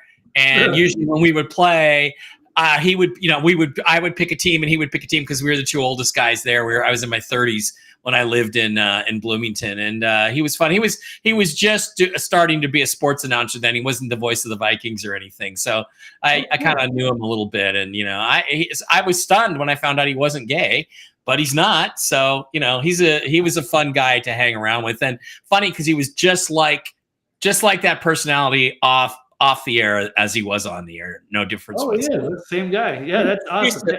Yeah, we used to pick guys and give them nicknames. I'm going to call that guy Kitna because he looks like John Kitna. He has a shaved head. And he's like, yeah, he does look like Kitna. Let's call him Kitna. So That was fun. I did that a few times. That was great. Yeah, he was a horse race. He worked Canterbury Downs over there, so he's used to calling like the horse races. That's how he kind of has his style, and he's still up there with the binoculars at every game. That's just how he calls things. He's got a lot of personality. I remember when his wife was pregnant, and he comes on and he's doing this commercial, and he says something. He's something like baby's ready to come, wife is in spread formation. Just doing stuff like that. He was hilarious during my time in Minnesota. Anyway. Oh, no. You talked about Paul Allen, and I actually ended up, this isn't me in this skit, but I did a parody of this, the American Psycho scene, where he says, let's see Paul Allen's card. And this is where they show Paul Allen, vice president.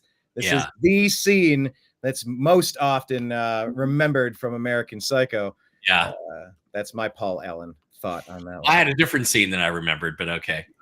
Oh, there's a lot of scenes in that movie. That's a wild flick. All right, let's go back to football. Let's talk about two other quarterbacks here. Will Levis, your boy. You love you some Will Levis. And once again, the Titans are going to have to figure out if they're going to be interested in drafting a quarterback in this year's upcoming draft. And look, CJ Stroud from the Ohio State University, he has taken a couple steps back this year, although he's had to deal with injured wide receivers as well. But look, Tennessee Titans pull off an upset victory here over the Texans. Texans fall to 7-5. Tennessee improves to 3-8. Blake Wally, thoughts on this game? Well, I guess as a resident of Tennessee now, all their games are televised, so I do get to catch their stuff. Yeah, Levis has a lot of upside. He's been interesting. He really struggled badly in the beginning of the year, but this was a huge win, so I have to be happy for them. I don't know. I know they don't have the same coach. Vrabel's gone, so maybe it's a new regime. I don't know what they're going to do as far as quarterback going forward. I would think you'd want to keep him and try to develop him if they can, but certainly they're going to be in a prime position to draft somebody else if they want to go in a different direction. So we'll see. But yeah, big quality win on the road in Houston. So good for them. Where did Mike Vrabel go, Blake? Do you remember? He is an assistant in Houston. Houston. I think. Is he? No, it's somewhere. Okay. Yeah, I did see him in that Thursday game. All right. He's got weird he's on the sidelines prowling, ready to take Kevin Stefanski's job. Let's not underestimate just how important the victory was. I think they said something like the last 7 coaches that have been fired in Cleveland came after losses to the Steelers. Like we cannot tolerate losing to that. Like the Buckeyes have lost 3 in a row, Ryan Day, to that team up north with the cheating Harbaugh system over there. We cannot tolerate it. We will not tolerate it. Mike Vrabel was roaming the sidelines, sniffing around. Am I going to get to snap the neck of Kevin Stefanski and run him out of town and become head coach here? Or should I maybe go to Carolina? Should I go to Jacksonville? Like he's being rumored at a lot of different places. He's one of the biggest names out there. Hell of a coach. But yeah, I think this win probably saved Kevin Stefanski's job. All right, back to you, Mike. Yeah, this was a big win for Levis. I'm all in favor, by the way, of all of Michigan's wins from last year or last 3 years being voided and making Washington the national champions last year. I'm all in favor of that. I loved CJ Stroud in the 2023 draft, and I really liked Will Levis. And after CJ Stroud was gone, Seahawks could have traded up to the number 1 pick and gotten him. They didn't. My backup plan is Will Levis. They passed on him for Devon Witherspoon. They passed on him for Jackson Smith-Njigba. Both are coming along. Witherspoon finally had a good game this last week. He had a really good game in the win over the Cardinals. So they're both good players, but then they still could have traded up to the top of the second round from 40 up to 30 or 32 or 35 or whatever and gotten Levis. They didn't do it because John Schneider's a loser and a dumbass and didn't think he needed a quarterback. Had they done that, I would be happy Seahawk boy Mike because we would have our future quarterback in place. Look, the guy just keeps coming along. He just keeps coming along. And was it this week or last week that he threw the 98-yard touchdown pass, Levis, out of the end zone? Will Levis's long in this game was to Chig Okawonko, So 70 yards. this might have been that game. I don't remember, but he's coming along. He's starting to play better. He still makes a mistake, and it's like when he had the interception. Twitter just starts destroying Will Levis because that's the thing. This guy has all the physical tools. He's big. He's strong. The Tennessee Titans have a future with this guy. He just takes time. At this point in his career, he remains ahead of Josh Allen and Peyton Manning in terms of his development. He's got more touchdowns. He's got fewer interceptions. He's got better quarterback rating. He's got more yards. The guy is learning the game, and I think Tennessee's got a real gem there, a guy that they can build a future around that I wish was a Seahawk. So, and there's plenty of other positions that could use some upgrading, especially. Yeah, and CJ, CJ's really struggling, and the offense is struggling. And I don't know their situation well enough to really understand why. I know they've had some injuries on offense and some of their skill guys, and their offensive line isn't very good. But yeah, if you're looking at fantasy for fantasy reasons, and I am, because some of my players have been playing these guys. Tony Pollard, 119 yards and a touchdown on the day, 5-yard average. You're going to want Calvin Ridley. He is their number one receiver over there in Tennessee. He's getting a lot of looks. If he's somebody you could pick up for the right price, he's someone you definitely want to get. Also, Tank Dell was just lights out last year until the injury. I drafted him as a rookie. Man, he's getting 5 targets, connecting on 3. He hasn't been able to get back to where he was when CJ was playing his best ball. Nico seems to be the main guy there now, but it's not working for him. And Joe Mixon went off last week, held to 22 yards on only 14 carries in this game. So a little bit of uneven play out of a lot of players from this game last week for sure. Let's talk about somebody who's not really uneven, Bo Nix. Man, this guy has come along. Let me start with you on this one, Mike. I know we'll switch it up here, but you have been a Bo Nix advocate, and he's not letting you down. The Broncos win 29-19, improving to 7-5 on the season, dropping the Raiders into first overall pick territory for Tom Brady, partial owner, to perhaps get Shedeur Sanders with their 2-9 Raiders. But what about Bo Nix in this 10-point win? Yeah, Bo Nix is there's a guy named Rob Staten who does the Seahawks blog. He's British, but he's really smart, and he scouts players, and he really knows his players.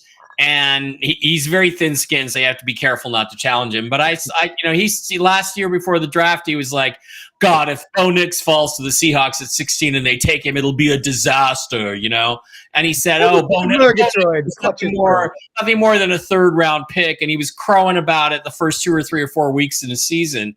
And I said, and I argued with him, I'm like, dude, I just watched Bo Nix down here at Allegiant Stadium, just down the road, and Michael Penix. And I saw 2 first-round quarterbacks there. And I said, first, and I think Rob eventually had him as a top high second-round pick on his board. But I've been on the Bo Nix bandwagon since I saw that game last year. And now look at him. I think he surpasses Jaden Daniels right now as the offensive rookie of the year. What did he have? 3 or 4 touchdowns last week, or another phenomenal 4 game? touchdowns last week. 2 this week. High passer rating, which I think is really, really important. And again, you got a quarterback. If you got a quarterback, you can go anywhere. And I just think it's a phenomenal story out there in Denver, and it's turned them into an effective football team. Now, why didn't it happen with Russ? I don't know. Russ is a lot physically more gifted than Bo Nix ever thought of being, still is at 34. But hey, you got to say it's working now, and that's the story is Bo Nix. And the Raiders, maybe they should have gone up and gotten Bo Nix. I don't know.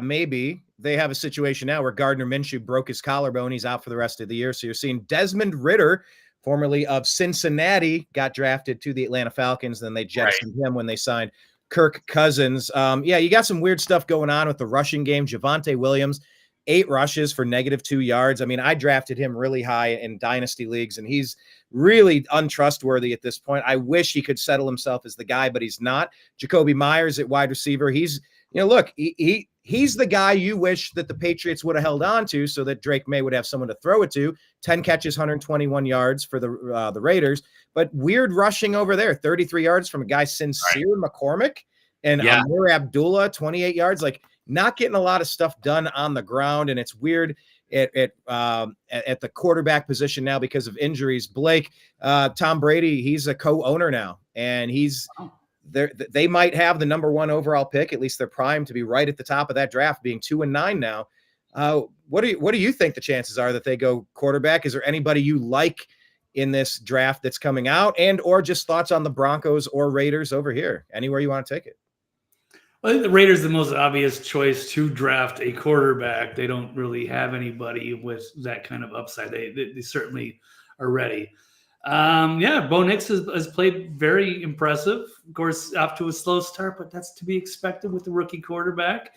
And he doesn't really seem to be surrounded with that much talent. I mean, he's been a good receiver, but for him to do what he's done with mediocre playmakers around him, that's also very impressive, and a tribute maybe to Sean Payton. I guess he just got along better with him than, say, Russell Wilson. I don't know exactly what happened there. That was a surprise, but they've exceeded expectations, and they will probably be go for that 7th spot in the playoffs there in the AFC. So Denver, very impressive with great defense. Raiders not looking too good. I took a really tough beat on that one. I had the Raiders plus 5.5. And they had the ball at the 1 yard line at the very end of the game, 1st and goal from the 1. And then they got sacked, and it was over. And I was like, damn it. That was like a 5-team parlay that I had. That would have changed everything. But, oh, well. The bad beats in Vegas. What can you do? I think Sean Payton's job in Denver was to try to provoke Russell Wilson into an outburst that they could use to void his contract. That's actually what I think. I don't think it was just that's what they hired him to do. And, it was so they deliberately designed an offense to frustrate him rather than utilize what he does well. But I want to do that Will Levis pass I was talking about that was actually against your Vikings 2 weeks ago, Blake. And I just wanted to remind people of that. This is like from the 90, that's a 98-yarder. Going to work on 3rd down. Levis taking a shot. He's got Westbrook Akine breaking free. That's brutal. And the Tennessee Titans right back in it. One of the better pass rushers in the league going to work on 3rd down. Levis taking a shot. He's got Westbrook from your own end zone. I mean, I realize that's one read, right? He looks up the sideline, sees the guy one-on-one and throw, but you can't throw it any more perfect than that deep. And it was 40 or 50 yards downfield, just phenomenal throw. So that's the upside of Will Levis. Absolutely. To your point on Sean Payton and Russell Wilson not getting along that well. I mean, I think we had a similar situation in Cleveland with Kevin Stefanski and Baker Mayfield. It turned into a relationship that was unpleasant. Like there were problems. And I do still blame Stefanski for not double teaming TJ Watt. Like he wanted to see Baker Mayfield get hit 5 times, sacked, just almost like he wanted to see him get hurt. So it got toxic there, and Baker lost that power struggle. And by the way, talking about bad beats, Blake's bad beats. Ooh, there's a great segment. Blake's bad beats. Every week I want to hear Blake's bad beats. You're going to be the sports guru guy. We're going to get you on you're going to be on Barstool along with the Unhappy Hour. You're going to be all over with Blake's bad beats. But I was playing in my fantasy football league. This is a league where I have been 0.4 points away from winning the championship. Tony Gonzalez needed 1 reception, 1 yard. He needed 0.4, and we end up losing by 0.4. We trailed with everything remaining by 0.6 points in this game. The Baltimore game a couple days ago, and it was Justin Tucker. They score. Great. We're going to get our extra point. We're going to win this game. They go for the 2-point conversion. So they go for 2. I don't get my 1 point from Tucker.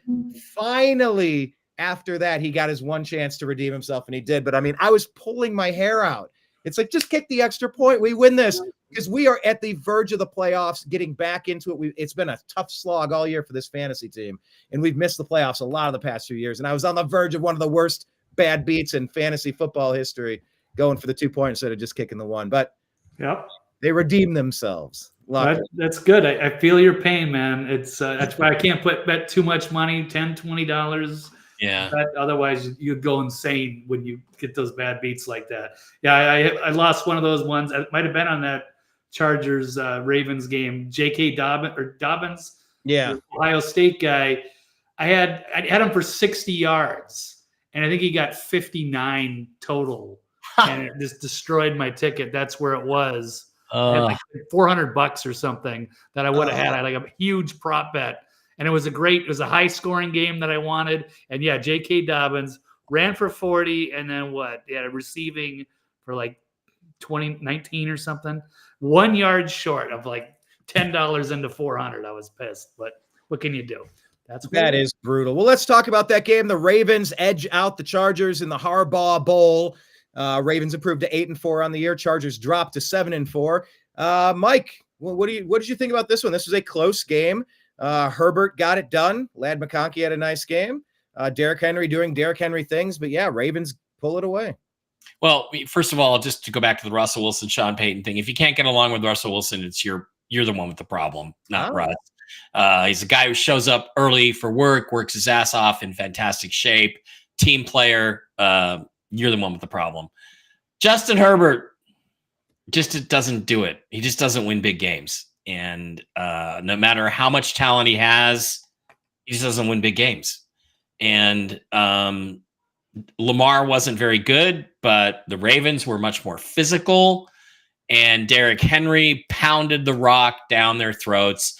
And, Big John is now 3-0 against Little Jim. And, is kind of beating up on his little brother there a little bit. So I don't know. I mean, a good game, entertaining game, but Lamar didn't look that great. And I was not really surprised. I just felt like the Ravens were the more physically imposing team. And that's what ended up, I think, happening, was that they were just a little too tough for the Chargers. Chargers are going to be a good team, but Harbaugh needs to build it. So, and then, then it's going to come down to, well, how good is Justin Herbert really? And I to answer that question, I don't really know.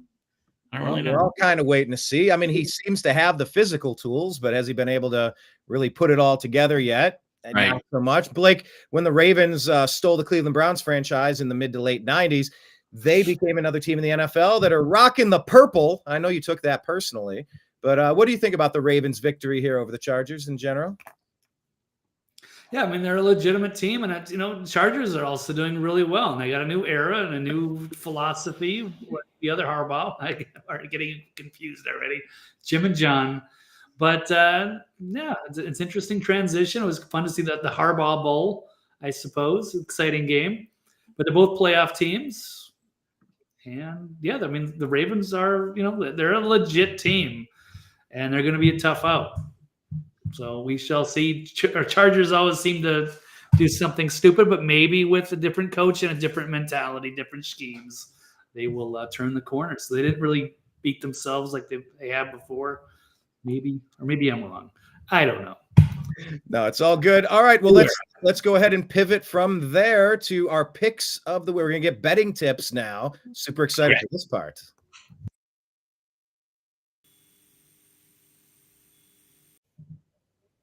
All right, Mike Bara. One of these days, you're going to get our gambling guru to join us. Yeah.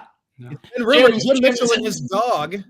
Jim's got some computer issues, but this is what he's got for this week on betting tips, and it should be some pretty interesting stuff here. Bears Lions is where it starts. Bears are 11-20-26 straight up. They're 3-19 straight up on the road. Lions are 32-9 straight up in their last 41 games, 33-11 against the spread indoors. I think everything there says take the Lions over the Bears at home on Thanksgiving. Giants Cowboys. Giants are 10-8-1 straight up. They're 1-15 straight up on Sunday. Cowboys are 13-1 straight up against the Giants when they average 17 points a game. A lot of good, interesting stuff there. The Giants are 19-10 though against the spread, so it kind of looks to me like it'll be a game where the Cowboys should win, but the Giants will cover. So that's interesting information. Dolphins, Packers. Tua is 1-8 straight up in 50-degree or less weather, so it may be cold there. Dolphins are 8-19 against the spread. 1-13 straight up versus teams with winning records are the Dolphins winning records. So I don't think it looks good. But this is an interesting stat, and the one I think is the most important is teams that play the Santa Clara 49ers are 13-28 straight up the week after. So the Packers played them. So it looks like there's a chance there could be an upset here, but I really think you got to take the Packers at home. But we'll see. They're given 3.5 points. Raiders versus Chiefs. Chiefs are 13-point favorites. Mahomes is 33-5 straight up against the AFC West. Double-digit favorites are 5-2 against the spread and 6-1 straight up this year. Raiders are 9-6 against the spread. Gardner Minshew, that doesn't matter. Gardner's not going to play. So dogs of 6 or more points are 33-20 against the spread. I think it kind of says take the Chiefs in that one. Titans, Redskins, and we do always call them the Redskins. Titans are 2-9 against the spread. Chargers, Falcons. Cousins is 3-12 straight up indoors. Kirk Cousins. Kirk. I think he means indoors on the road because that's not true at home.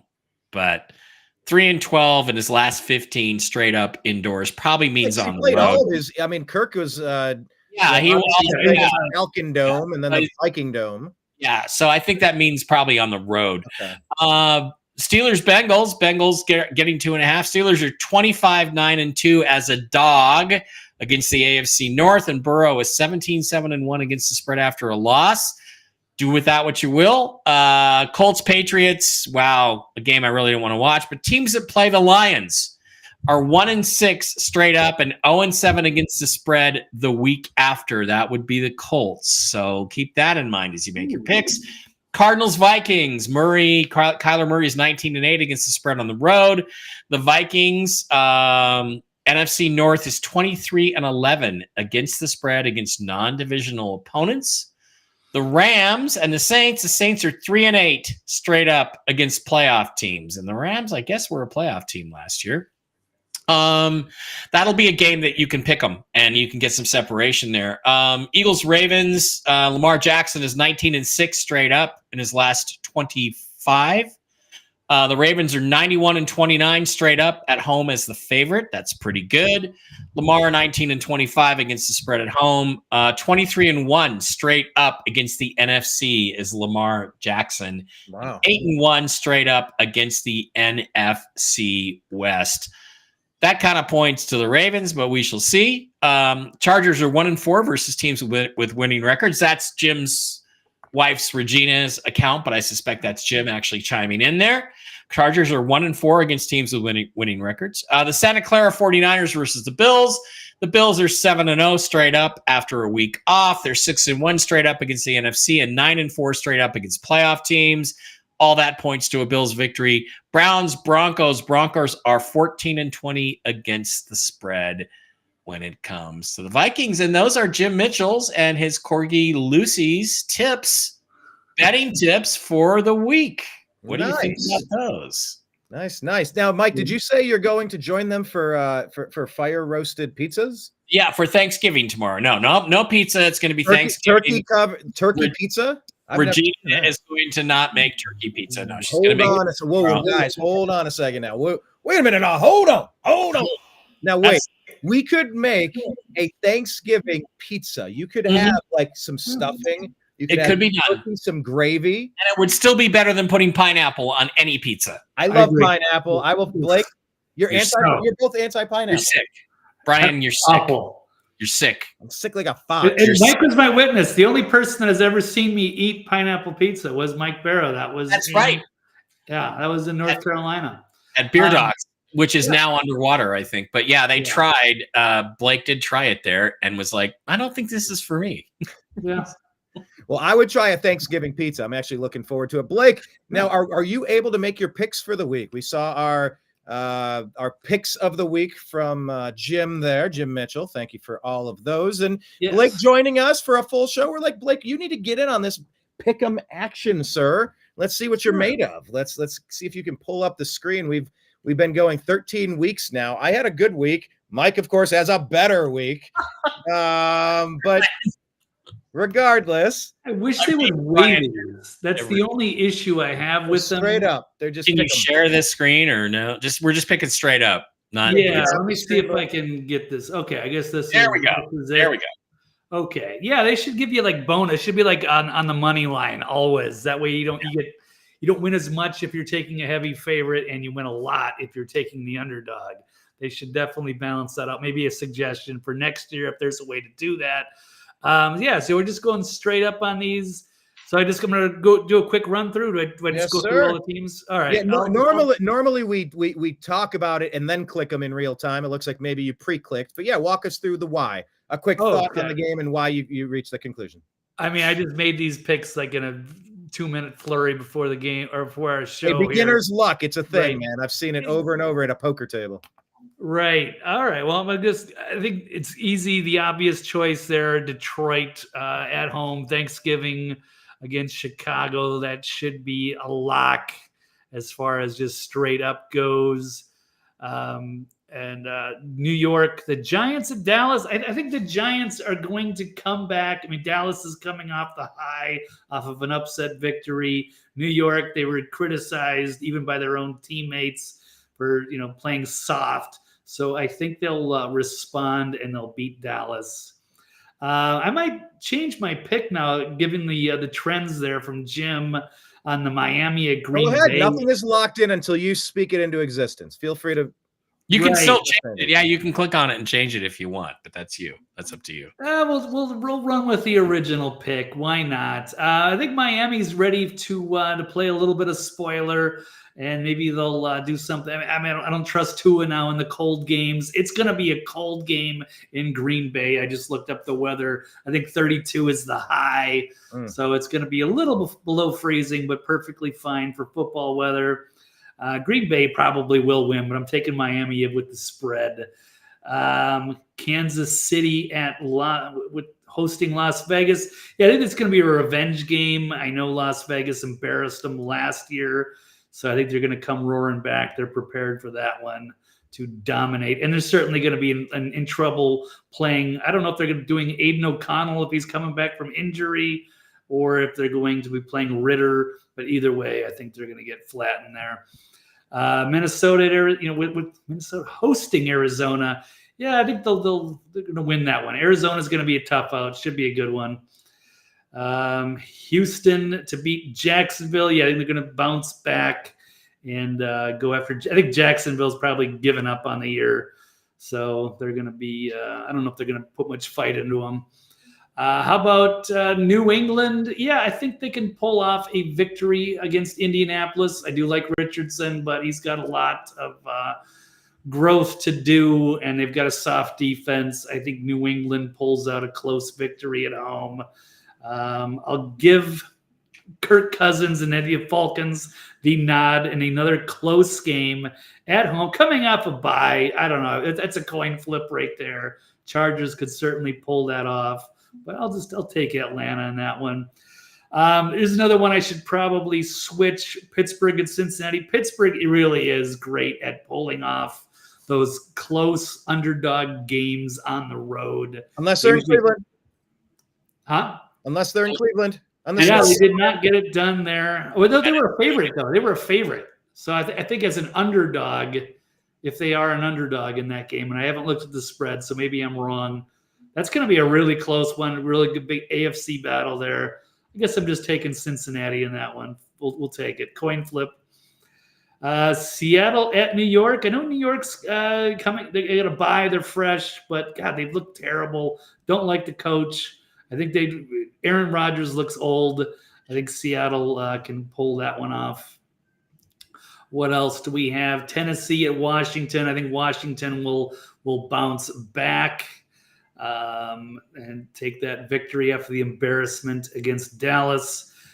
Rams at New Orleans.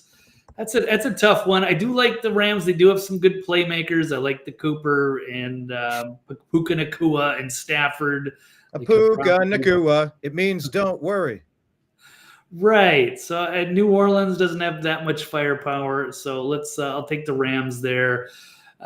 Carolina, I think maybe they could. I'm going to give them another upset there, if you can call it that, against Tampa. I know Baker's going to put up a lot of yards, but their secondary is questionable. I don't even know what the spread is in that one, but I'm going to take Carolina to pull off a small upset at home. Where we got Ravens. Man, that's going to be a game of the week right there. Eagles and the Ravens. I will look forward to that. And by the way, Blake, you were asking, the spread is Tampa Bay giving 5.5.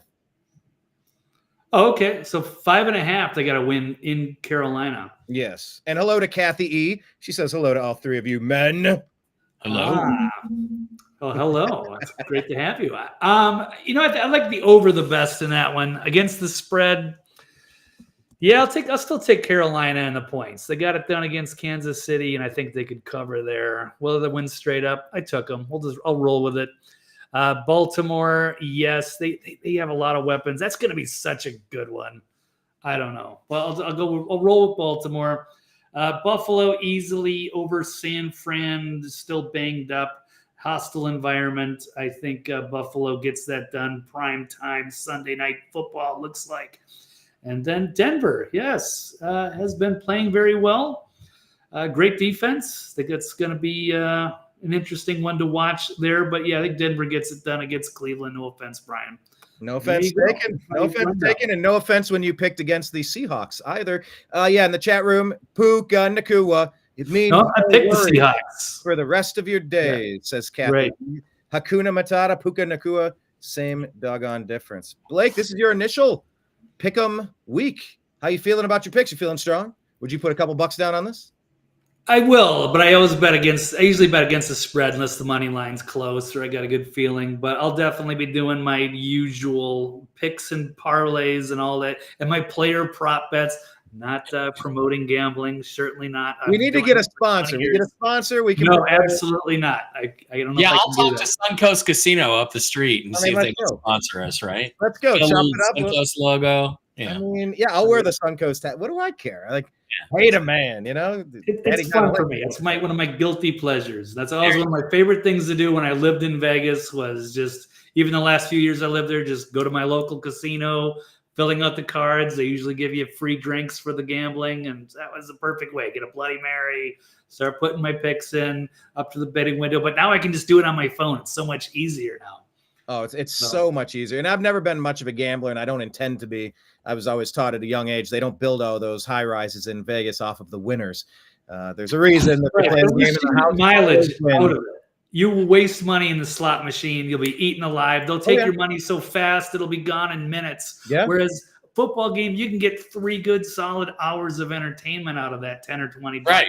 That's right. And that's why I like to play blackjack, Blake, when I do gamble, because usually, unless you have a really bad streak, you can play 2 or 3 hours. And I'm like, well, okay, so I lost $400, but would I paid $400 for a 3-hour show in Vegas? Sure, it's just entertainment. I got to drink the whole time and talk to some pretty girls, and there you are, right? Yeah, where are your favorite places to watch games? Blake, you're in a new area. I don't know if you have a spot. Mike, do you have a favorite spot to?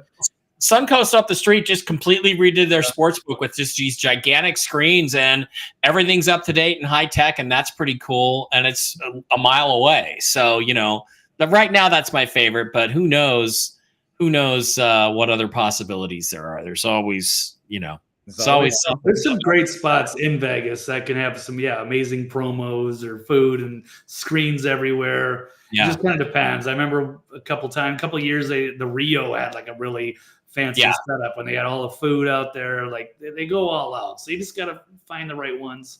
But tons of places to watch a game. I mean, I've done I've done all sorts of places. It was like 30,000 square feet. Hollywood Billiards. It was right on Hollywood.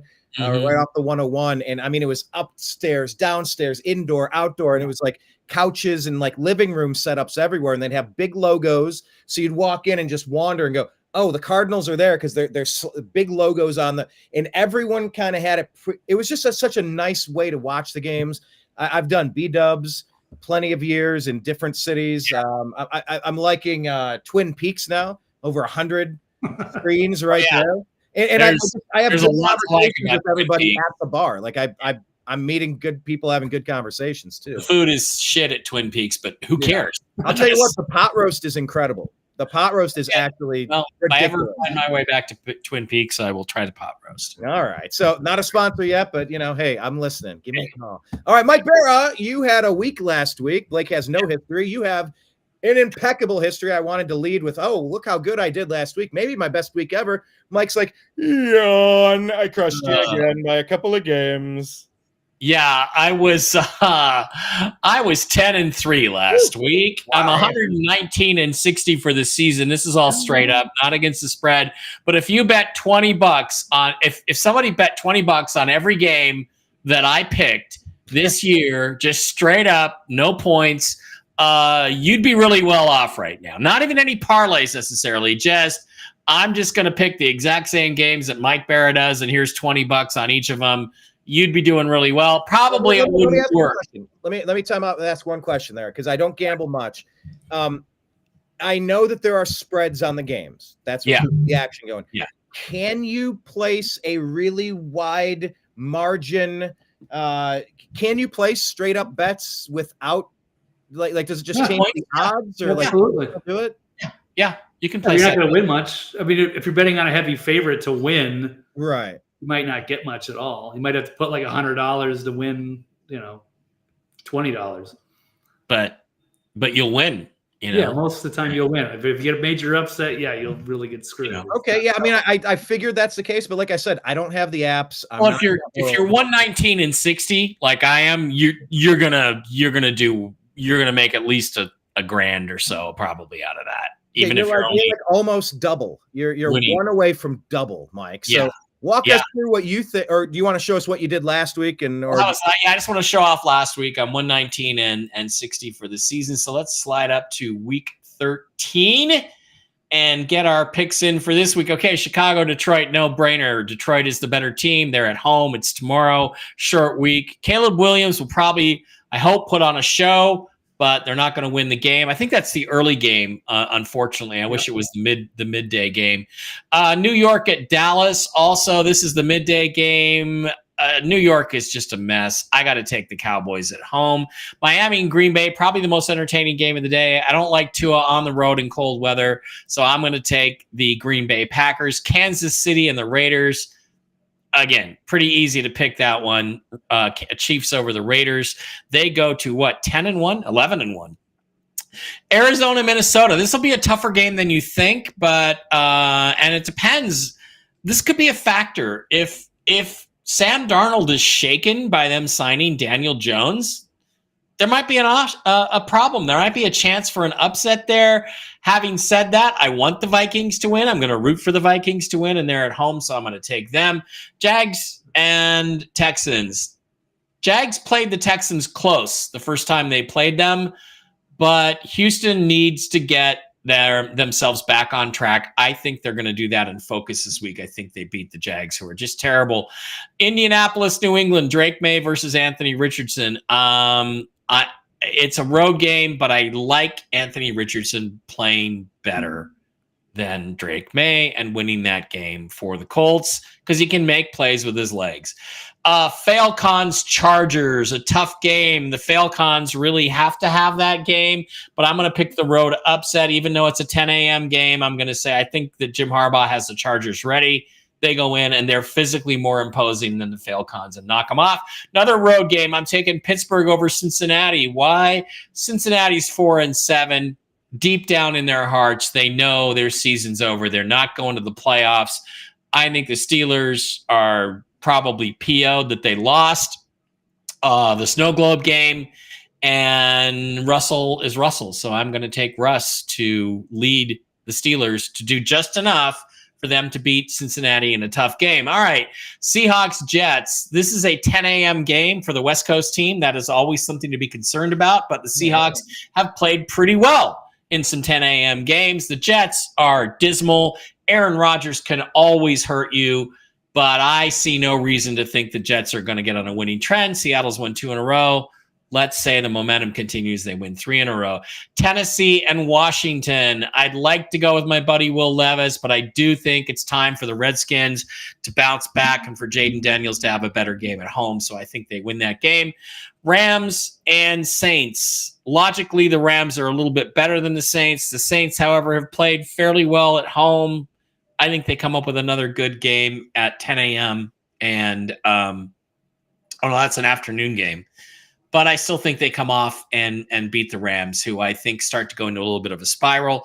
Tampa Bay at Carolina. Carolina's just not that good. I think Baker and Tampa need that win really badly. I think Todd Bowles and Baker get it on the road. I'm picking a lot of road teams this week. Ravens, Eagles. Logically, this is I want to pick the Eagles, but 2 road wins in a row. Very physical game. I got to take the Ravens to be just that little bit better at home. 49ers, Buffalo Bills by a mile. They're going to crush them. Broncos, Cleveland. I hate to bet against your Browns, but I like Bo Nix, and it's at home and it's at high altitude. I think I'm going to go with the Denver Broncos, and those are my picks for this week. All right. No, I like those picks, and I'll tell you why. There's 7 differences between what I'm about to do and what you just did. So if you look at what we got here, week 12, I was 8-5. That's a good week. Good week for me. Of course, Mike upped that by 2 games. He did a little bit better. See, I actually picked against the Browns. I went with Schittsburg just because I had to break up. I'm obviously rooting for my team. I told you that Mike Tomlin was 0-7 on the road on a short week against a divisional opponent, and you didn't trust me. And look what happened. But this could have been like I drank Dr. Pepper last week, and when we won the game, I wore my lucky blue socks last week. Like I got in my head on this one. I overthought it. And if I pick against us, maybe we'll win. And doggone it, that happened. I'm not doing it this week, though. I'm in it to win it. Brian, if you were a handicapper, you'd be fired already. That is atrocious. 84 and 90. If it was against the spread, I'd be fine. But wow, straight up, that is dismal. Well, watch it. Week two, we were both 8-8, and that's the only week he's beaten me. But Blake, if I was really betting these games, I'm sure my record would be terrible. It's just probably, spiritually, the fact that I'm not actually betting these games that I'm being so successful. So it's just one of those things. Never know. That was a pretty impressive record. So, but don't be dumb, people. Bet the way Mike bets. Well, I think I got you this week. I got 7 differences between what you're picking and what I'm doing. I'm going to go with Detroit. I am really tempted to do this the opposite. I think 10-1, you can get really full of yourself. You know what? I'm doing it. I'm going with the Bears, and I'll tell you why. I think the Lions are sniffing their own farts. They're national prime time. Like, they got everything going for them. And it's as soon as you start to believe in yourself, as soon as you think you're all that and you start reading the headlines, you lose a little bit of focus. The Bears haven't had it all together this season, but you know what? They got really close. They played a super tough game last week against, arguably amongst the cream of the crop of the NFC, and they almost got it done. I think they're going to get over the hump. I think this is the breakout game for Caleb Williams. You're going to see a lot of scoring indoors. So I'm going to go with the upset there. I'm going to go. Yeah, that's interesting because I remember when the year the Seahawks won a Super Bowl in 2013, I got to go to one game that year. The game I picked was like week 15 against the Cardinals. The Seahawks only needed one more win out of their last 3 games to clinch the division and home field advantage. And they just didn't show up to play that day. And the Cardinals came in really determined and just ran the ball relentlessly. And I went to the one game at home the Seahawks lost the year they won the Super Bowl. Yeah, that's me. So I get it. I get what you're saying. I think there's some validity to that. I take the points, Brian, but straight up, it's all good. We're gonna find out. And I'm a Lions fan. I'm pulling for them. But I've got some of those Bears on my 4 different fantasy football teams, and you're kind of waiting for them to figure it out. Keenan Allen and Odunze, and they have talent on that team. So anyway, I'm going with that upset. I'm going to pick the Cowboys over here. New York is in free fall mode. They're trying to get their quarterback with the number 1 overall pick, sitting at 2-9, battling Vegas for that. So I'm going to pick the Chiefs there. This is a super interesting one here. Dolphins and the Packers. Dolphins, Packers. You never want to pick against Green Bay when the weather's going to be lousy. But once again, I'm going to go with the upset here because I think the Dolphins are finally putting it together at the right time of year. They've hit their bottom. They didn't nosedive. They've stabilized. And I think you're going to see a coming out party for Tua. They're going to have some good running on the day. And I think Tyreek Hill is going to have himself quite a day. I don't think they're a 5-6 team. I think they're better. They just had to suffer through some injuries. I'm going with the upset over there. Arizona versus the Vikings. I'm going Vikings. I don't know. I think the Vikings are 9-2 for a reason. Definitely. Houston, we've had a problem with this team all year, but they're not going to be in the 2-9 category with the Jaguars. They're going to get this done. All right. I think here's where we start to separate ourselves. I am going to go with the Patriots because of the lousy weather. The Colts are a dome team. New England, I mean, they just have the pedigree. Sure. The fans are used to it. It's an intimidating environment. It's going to, this time of year, the weather matters, Mike. Yep. I think that's true. I think that I wish I'd thought of that, but go ahead. So I'm going with that there. And I think Atlanta coming off of the break, they're going to be well rested. Look, the cheater Harbaugh over there with the Chargers. Look, they are a talented team, but Mike, I mean, you said it right. Like Herbert doesn't get the big games won. Kirk Cousins is elite. Wouldn't you say, Blake, having ran your team, the Vikings, for several, he's elite. He's a good guy and he puts up a lot of yards. He's fills the stat sheets. I mean, I root for him, but I mean, yeah, he does also throw terrible interceptions at inopportune times. It happens. It happens. That's very capable. You have a chance to win with Kirk. Yes, every game you have a chance. And, by the way, I wish there was a way to quantify stats that, like, if Joe Flacco airs it out 40 yards, 45 yards downfield, and it's an interception at the 22, can we just call that a punt? Like if it's on third down, especially, oh my God, he threw an interception. He's the worst quarter. It's like, you're going to punt it. Why not give yourself a 50-50 ball to come down with it? Opportunistic, strategic interceptions, I don't have a problem with. But like you said earlier, Mike, when you're throwing an interception in the red zone, you're costing your team an instant 3 points right off the bat, and those add up over the course of a game. Yep. So anyway, I think Cousins and the Falcons are going to get it done. And by the way, I'm going with the Cincinnati Bengals. They know how to play in this weather. Not that the Steelers don't. But I do not believe that the Bengals are a 4-7 team. Yes, their record says that they are. But Joe Burrow's had himself quite a season after that first game where Jamar Chase was angry about his holdout, not getting his contract extension. Burrow has balled out. Chase is the number one receiver in the NFL. And I think the Steelers are a little shook. I think the Browns punched him in the jaw, and like the jaw punch we were waiting for Tyson versus Paul that never came. Yeah. I think that the Steelers just got punched in the jaw. They got beat by a team from Ohio, and I think they're going to get beat by another team from Ohio back-to-back in the elements. I'm going with the Cincinnati Bengals there.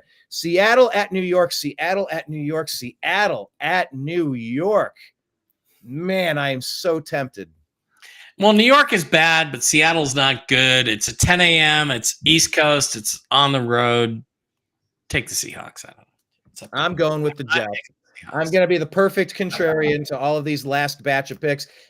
The talent surrounding this Jets team, they should be putting up more points than they have been.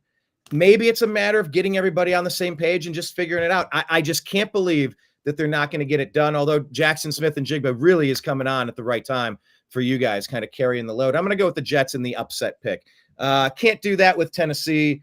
Yes, I will. I'm going with Tennessee. I liked Will Levis. Washington, like you said, he's got that tweaked rib. He's not the same quarterback. He's throwing the interceptions. He's not closing the games out. And Will Levis is ascending, whereas Jaden Daniels is kind of plateauing and dropping down. You're catching one guy coming up and one guy coming down. This is the midpoint where they say hello to each other. And I'm going to say the Titans are able to elevate. I don't share your optimism, Mike, on this one with the Saints. I think the Rams are the better team, and they will prove that against New Orleans. Tampa Bay, Carolina, I'm going Baker and the boys. It's huge having Mike Evans back. And, geez, 4 different running backs or 4 different players scoring rushing touchdowns for Tampa Bay. I mean, they're known as a throwing team. If they're also a running team, good grief, watch out. All right, Philadelphia, Baltimore. This really is a coin flip. I don't know what the line is on this game. It is in Baltimore. You never want to bet against an AFC North team. rocking a home game in late November. However, I think the Eagles really are the better team in this one, so I'm going to pick the Eagles there. San Francisco, Buffalo. The 49ers, as Mike so eloquently said, they're dinged up. They're an injured team, and they're 5-6 at that. And that was including some of the games where they were a lot healthier. They're not as great this year. I'm picking the Bills, especially in Buffalo, late November game. Look, I get that the Mile High Stadium does things to people, but I think beating the Steelers does things to the Browns. Browns are going to win this one in Mile High and improve to 4-8 on the year. Those are my picks. Bold. A bold set of picks from both of you, gentlemen. Bold. Well, thank you very much. Thank you very much. All right, we're going to wrap up today's awesome episode. Blake Wally joining us, had an awesome appearance today for the full time. I love it. Mike, yes. So let's do this. Let's start with Blake while we're there. Blake, anything you want to tell people about, places to find you? You do other shows. Just here's your chance to tell us. Say quick, just TV's Blake Wally, and the archive is on thenextlevelnews.com for all of the non-football shows that we do. All right. Nice. And let me promote Blake real quick. He did a great job. He and I went to North Carolina. We did a documentary called Hurricane Helene, Help on the Way. Blake did a great job starring in it, producing it, editing it, putting it together and getting it out there. Although I do still need the watermark version. I don't know if that expired. It's already in here. I just emailed that to you a long time ago, dude. Can you reset, or is it there now, or did it expire after 14? Check your WeTransfer. If it expired, I'll send you another one. Okay. All right. TNAM watermark, making a note. But check out that documentary, Hurricane Helene, Help on the Way with Blake. Mike Bara, you do a bunch of shows. Tell people about those. Just mikebara.blogspot.com or just Google Mike Bara. There's be a lot of bullshit about me that's not true, but you'll also get the link to my blog site. Mike Bara Chat on Telegram is a great place to catch up and follow me at Mike Bara 333 on Twitter X, seahawkboymikeb on Twitter X as well, and just find me everywhere, Mike Bara. There's not that many because not that many people spell it the way I do anyway. So nice to have you here. And of course, always follow Strictly Football on Twitter. TNAM, right? TNAM Football. TNAM Football. Yes, so. TNAM Football. That's where you find the Strictly Football show. Thank you, Mike. Thank you, Blake. Yes. Special reminder, we do have these. These are made in Ohio. They're wooden coasters, sets of 4. One shaped like the great state of Ohio, and the other in the circle shape with our beer mug. So if you shoot me a Venmo at Brian Engelman, I will send you one of 100 of these pins. I will never make another version of this pin exactly like this. It will forever be a collector's item. Shoot me $75, and I'll send you all 3 of these, shipping included. These are awesome. Ohio-made wooden coasters for your man cave. Check out the Unhappy Hour Sports Show in all the places. Check out the New American Media in all of the places. Check out the Agree to Disagree show that Blake is so often co-host, contributor, producer, engineer, all of those things as well. And yes, I also play, I'm a utility infielder for whenever somebody needs a day off over on Toxically Masculine Tuesday. Where the boys do their regular thing. Of course, you're doing Whiskey and Wisdom tonight as well, Mike? Tonight at 5 Pacific, 8 Eastern, Whiskey and Wisdom on the original Mark Z's channel on YouTube. And featuring Mike Bara's bad dating advice. Which is actually good dating advice. So take it, ladies. Bad dating advice is good dating advice. Awesome. Oh, okay. Look, we got one question, and we'll end the show on this question. Got any for Michigan? Okay, look, I'm going to take no. We call that team up north. We don't even say their name, especially during the week. Ohio State versus Michigan. Any thoughts, gentlemen? Who's going to win this one? Is there any doubt that Ryan Day gets his first victory against that team up north? Mike, then Blake. Well, if Washington can beat Michigan, so can Ohio State, because they're a lot better than Washington. So I think it's pretty easy to say, yeah, they're going to win. All right. What say you?